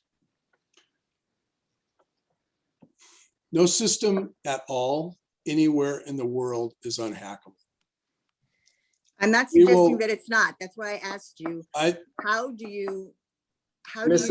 Sadesky, we really do need to move on to other items, and under the Brown Act, we can limit public comment. I suggest that if you have additional questions for the chief, that you reach out to his office and set up a time for him to okay, discuss those with you. We have other citizens are waiting to make comments on other agenda items, and we need to move on. okay. Okay. Thank you for letting me speak to the amount that I did, and I would like to follow up with Mr. Encontro about this. You're welcome to do that. Thank you. Any other questions on item number 7? No, seeing none, can I have a motion to receive and file the police department unmanned aircraft system policy? I will so move. Thank you. Second? Second. Thank you. All in favor? Aye. Any opposed? All right, motion carries. So that we're responsive to the public, I know that There was a public comment that was needed on item number 10. So why don't we move to item number 10 first? Director Throne? Thank you, Chair Buzel. I had wanted to bring back for one last opportunity at the commission level for residents and the commission to make comment on the city's draft citywide traffic circulation plan, which also includes a neighborhood traffic calming program. We did receive some comments from some members of the community. I have attached those at the back. And our engineer with Iteris is on this call. He's listening in. And once we've received comments tonight, both from any remaining community members and the commission, we will be addressing those when we take the plan forward to the city council. This has been taken a little while to do. We were slightly interrupted with a pandemic last year, but very fortunately we were able to do all of our data collection at the just before the end of 2019, actually during a regular school year. So we were able to collect some very good data. They had some suggestions for us for several intersections of potential capital improvements that could be done to help improve circulation and easeability of using the intersections. And then of course, the neighborhood traffic calming program, they formulated basically a toolbox of various items that the community members could request once we have that program brought forth to the council. As part of the council's capital improvement program for this current fiscal year, the council's appropriated $75,000 for neighborhood traffic calming. And as soon as we get this to the council, which I'm expecting to be in September, we will be able to implement some of those ideas in neighborhoods that have been very patiently waiting over the last several years for some traffic calming features. So at this point, I'd like to turn it back to you, Chair, for any questions or comments on the report. Any of the traffic calming devices that have been, and of course, the comments we've already received from members of the public. Thank you, Director Throne. Any comments from the commissioners? Seeing none, I know that Eileen had a comment. Eileen, if you could state your name and address and then your comment. Hi, you guys. Yeah, my name is Eileen Hale and I live at 2290 Adair Street in San Marino. Thank you so much for letting me speak tonight. I don't know, Mike, if you were able to, I submitted a couple of ideas for ways to help Lorraine and San Marino Avenue, the backup that we're having there and the F rating that Iteris and I guess we've had for quite a while for the intersection. I guess it's now rated the worst in the city, which is kind of sad. But I don't know if you were able to circulate the suggestions I submitted last month and again today. I don't, probably not, huh? We did get them. I do know that the chair and well, the prior chair, Chair Chang, and two other members did receive it. We will be circulating that out to the full commission, and your comments will be included with our report that we provide to the city council, and we'll address those. I've had some discussions with our traffic engineer, Iteris, not our city's traffic engineer. So I have two traffic engineers here. So I apologize if this sounds like I'm confusing them. But yes, San Marino Avenue, as you leave Sierra Madre and all of a sudden now you're in San Marino Avenue, it's supposed to be a single lane road. It does that merge. It's very difficult. And then once you get down to Lorraine, that is really the busiest non-signalized intersection in the city. Iteris did come up with a signalized intersection scheme, signalizing an intersection, especially in a very urban neighborhood like that, is not something that we would just carry forth to the council. We would do a lot more study and public involvement. We did send notices to the residents that live at the intersections that are noted in the plan. Sadly, we really didn't get very much feedback. So we'll have to be more aggressive if later in this year or next year in the future, the council starts to entertain the idea of doing something that is at that intersection more than just the signal, which is really, once you've done a traffic signal, you've done everything that you can. And so with neighborhood traffic calming, there may be some things that we can do. Once council adopts the neighborhood traffic calming program, then we can start actually looking at that intersection first with the enforcement, which I know Chief Encontro is doing an awful lot of during the day on San Marino Avenue. We had an engineering and traffic survey done, which helped reduce the speeds on that road. The next step up will be some measure of traffic calming. And then if that still hasn't helped out a lot, then you look at the traffic signal as your last and final option for that. So your comments will be incorporated. We will be responding to them. And if we have questions, I will certainly reach out to you, because you did spend a lot of quality time writing this out. And I really appreciate it. Well, I think we've had that chat before about your helpfulness on your comments. And really, it's just to try to point out, I mean, Iteris had some ideas about how to alleviate the problem at Lorraine Road and the backup that honestly I saw last week go almost up to the police station. That's how bad it's become, and it's only going to get worse. And but my only concern, the only reason I sent anything into you all, and I'm not going to go on and waste anybody's time, but was because the suggestion that Iteris had was to put bulb outs and curbs, and that's infrastructure, and that's cement, and it's expensive, and it's ugly, and the city has a hard time implementing those sort of, ways to fix problems in the past. At least that's the way it's been. And what my suggestions were very easy: re-signaling at Huntington, because the problem is too much traffic is getting across that intersection. I think everybody agrees with that, and Iteris agrees with that. But the way to solve it is, I don't think, putting bulb outs, and I'm just going to briefly go 1, 2, 3, the 3 ideas that have been proposed in the past and that council has been receptive to in the past, but just never seems to get implemented. But now that we have Iteris, maybe it will. Now that we have a new report and a new, approach to this, is 6 years ago, the way the traffic used to flow, it used to at Huntington, where Sierra Madre and San Marino cross Huntington, you used to have a left turn. The left turn lane went, both northbound and southbound left turn lanes went at the same time, and then through went at the same time. Then a couple of, 6 years ago or so, they were trying to improve the intersection. So the city of San Marino, with good intention, bifurcated it so that now you have the left turn arrows going, and then you have the through. And what's happening in the evening hours is the northbound. I wanted to send you guys a sketch, but I'm so not skilled. The northbound traffic on San Marino Avenue, when you're trying to turn left onto Huntington, is sometimes that arrow is not triggered.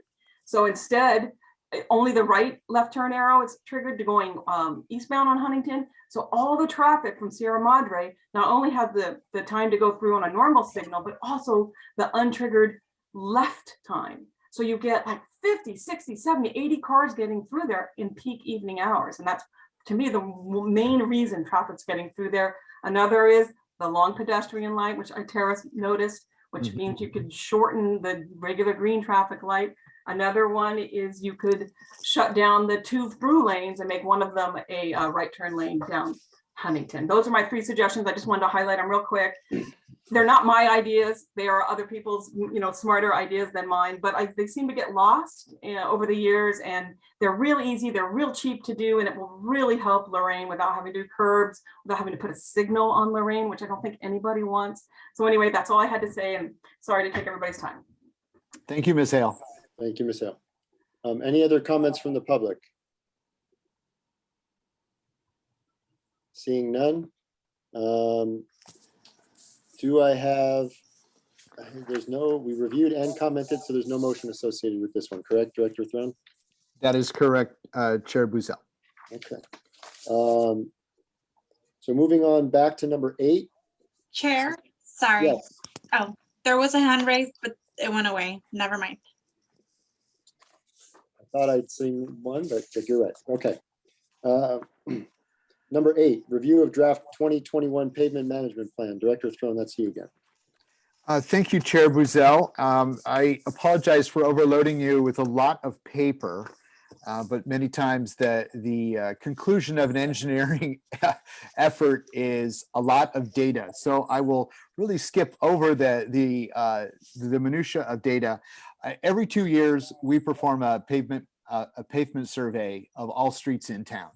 This particular year, we added our alleys and our public parking lots, which we have never done, with the notion of creating a baseline for their condition, and then in 2 years, roll them into our pavement management plan so we can start planning ahead for their resurfacing and or reconstruction. We have 2.1 miles of alley that are as bad as the worst streets in town.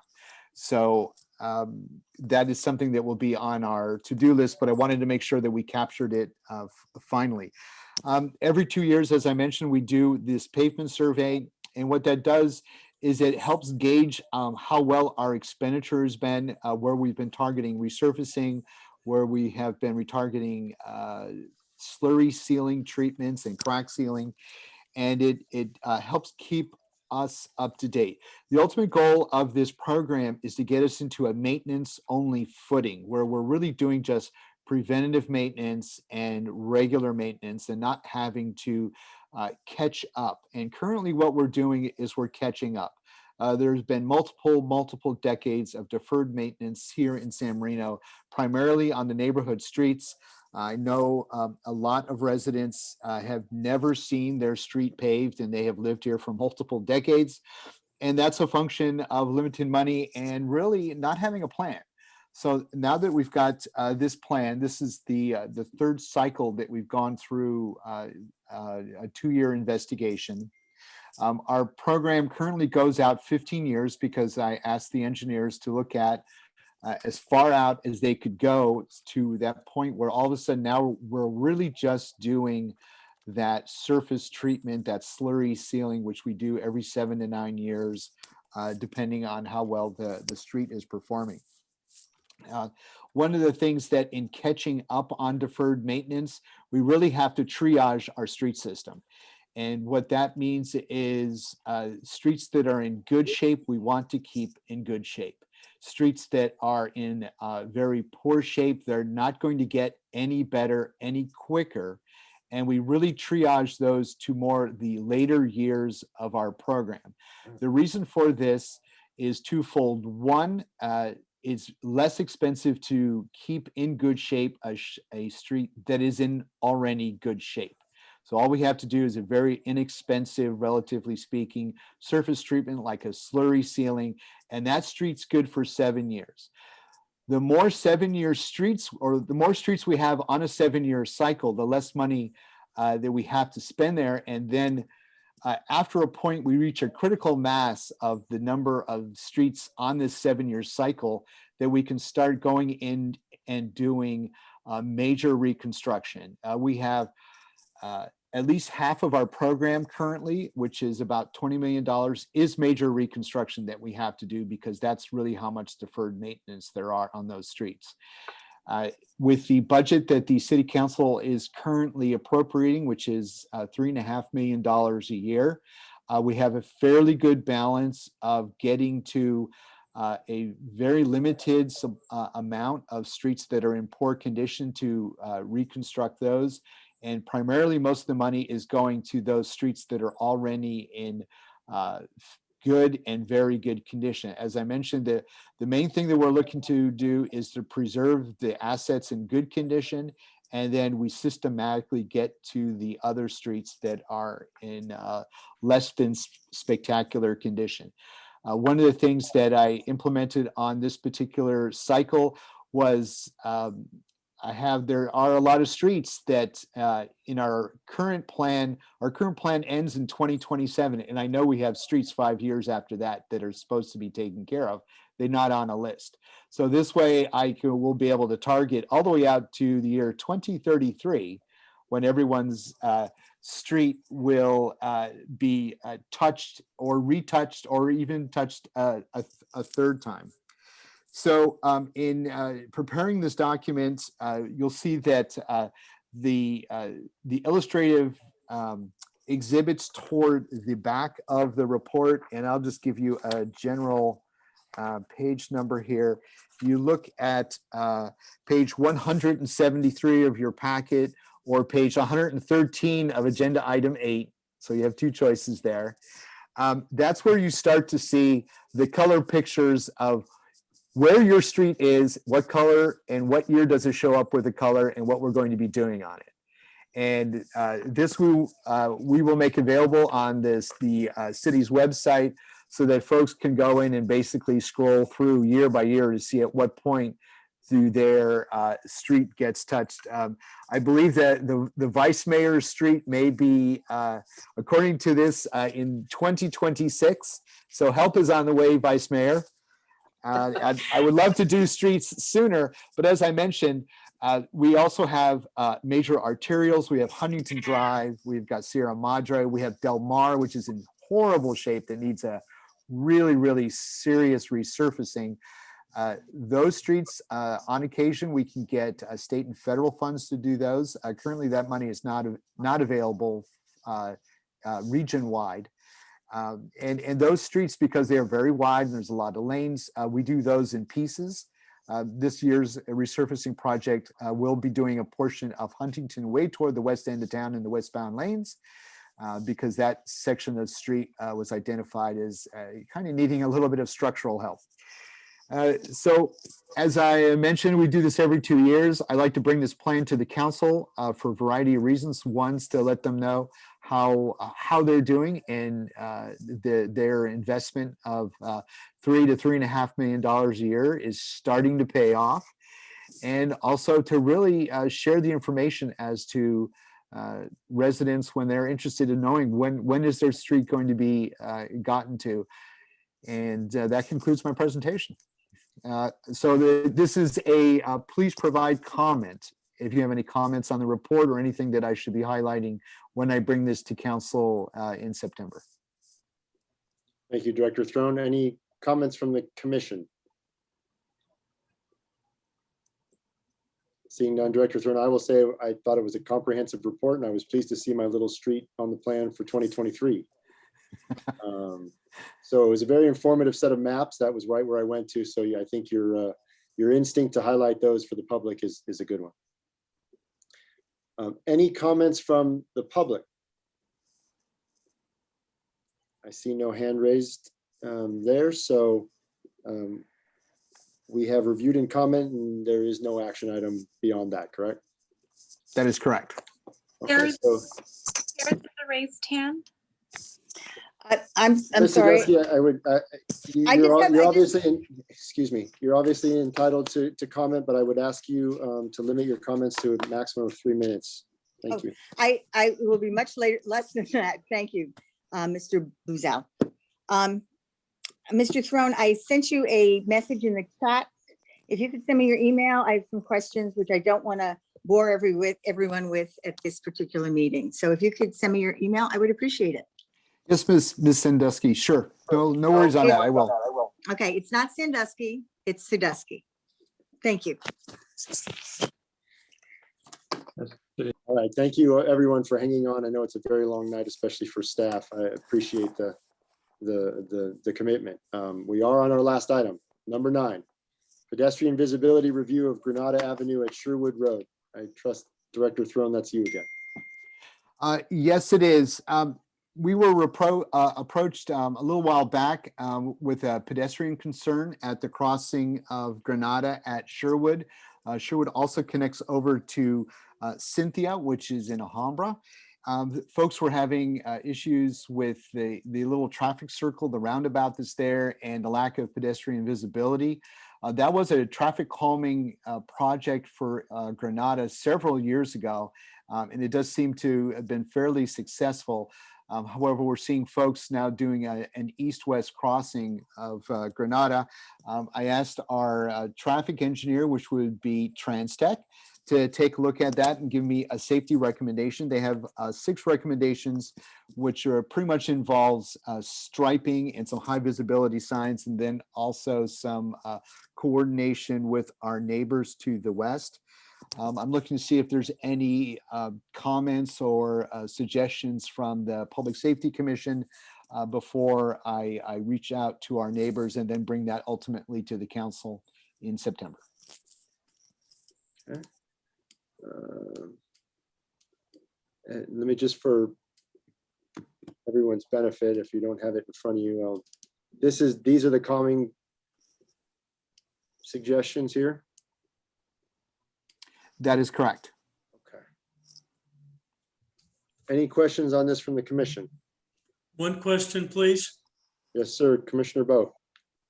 This street has what appears to me, having driven it, an identical traffic calming feature at the next intersection south, which is, I believe, Roxbury McLean. Was any consideration given to implementing the same upgrade at that location? And if not, should we consider it? That's an excellent question, Commissioner Bogue. This is the one that we had the primary concerns over.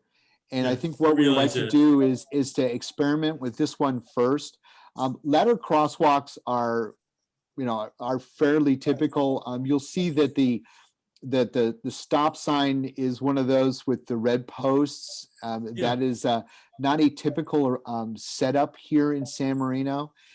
This is also very much a neighborhood collector street. And so you sort of have to have a light touch while also highlighting visibility.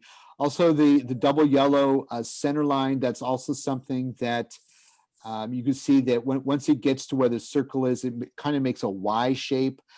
This is a little different. And I think that because we did get the concern over, this is where pedestrians were crossing and this is where it was noticed, we will try this out first.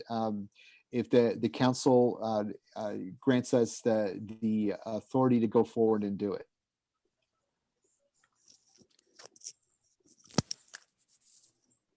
But one of the things, Commissioner Bogue, is I will reach out to TransTech and see if they have that concern for the other intersections. And I don't know whether it's relevant or not. I just noticed there's another one, and it's the way the setup, I think, is pretty similar. So if we have a problem with one, maybe we have a problem with the other and just don't know it. So thank you very much. Very good. Thank you, sir. Any other comments on item number 9 from the commissioners? From any members of the public? Okay. I think that brings us to the end of our agenda. I understand from the comments that Ms. Sadusky has one brief comment to make. We'll give her 3 minutes to do that now. Thank you so much. I appreciate your forbearance. And this was actually the main reason I wanted to come to this session tonight, and then I got sort of hijacked by all these other things. I have a little concern about the police cars that have, I don't know how recently they've been purchased. I suppose I've been in my house for a long time with the pandemic, and I maybe haven't noticed the new police cars that we have. It seems to me that these black cars make me feel like I'm in a war zone. And I've talked to several other people who feel the same way. Again, I go back to San Marino is a small town. I may not know everybody in town, but I know a lot of people. And to see these black cars, it makes me feel like I'm in Cali, Colombia. They make me think of thuggery rather than protect and serve and safety. And I'm sure that there's a good reason about why we had to get these black cars that seem very imposing. But I really wish that in some way they could have been blue and whites or some other color that would have been a little bit more conducive, I think, to protecting the public. So those kinds of cars, along with the whole thing about UAS or drones or whatever we're going to be calling them, makes me concerned about having the police appear like they're as a military kind of situation. So that's my comment. Thank you very much. Thank you, Ms. Sadusky. That brings us to the end of our meeting. And do I have a motion to adjourn? Move. Moved in second, I saw there, all in favor? Second, yes. Everyone in favor? of Thank you, adjourning? commissioners. Thank you very much. Your service is night. appreciated. Thank you. See you all next month.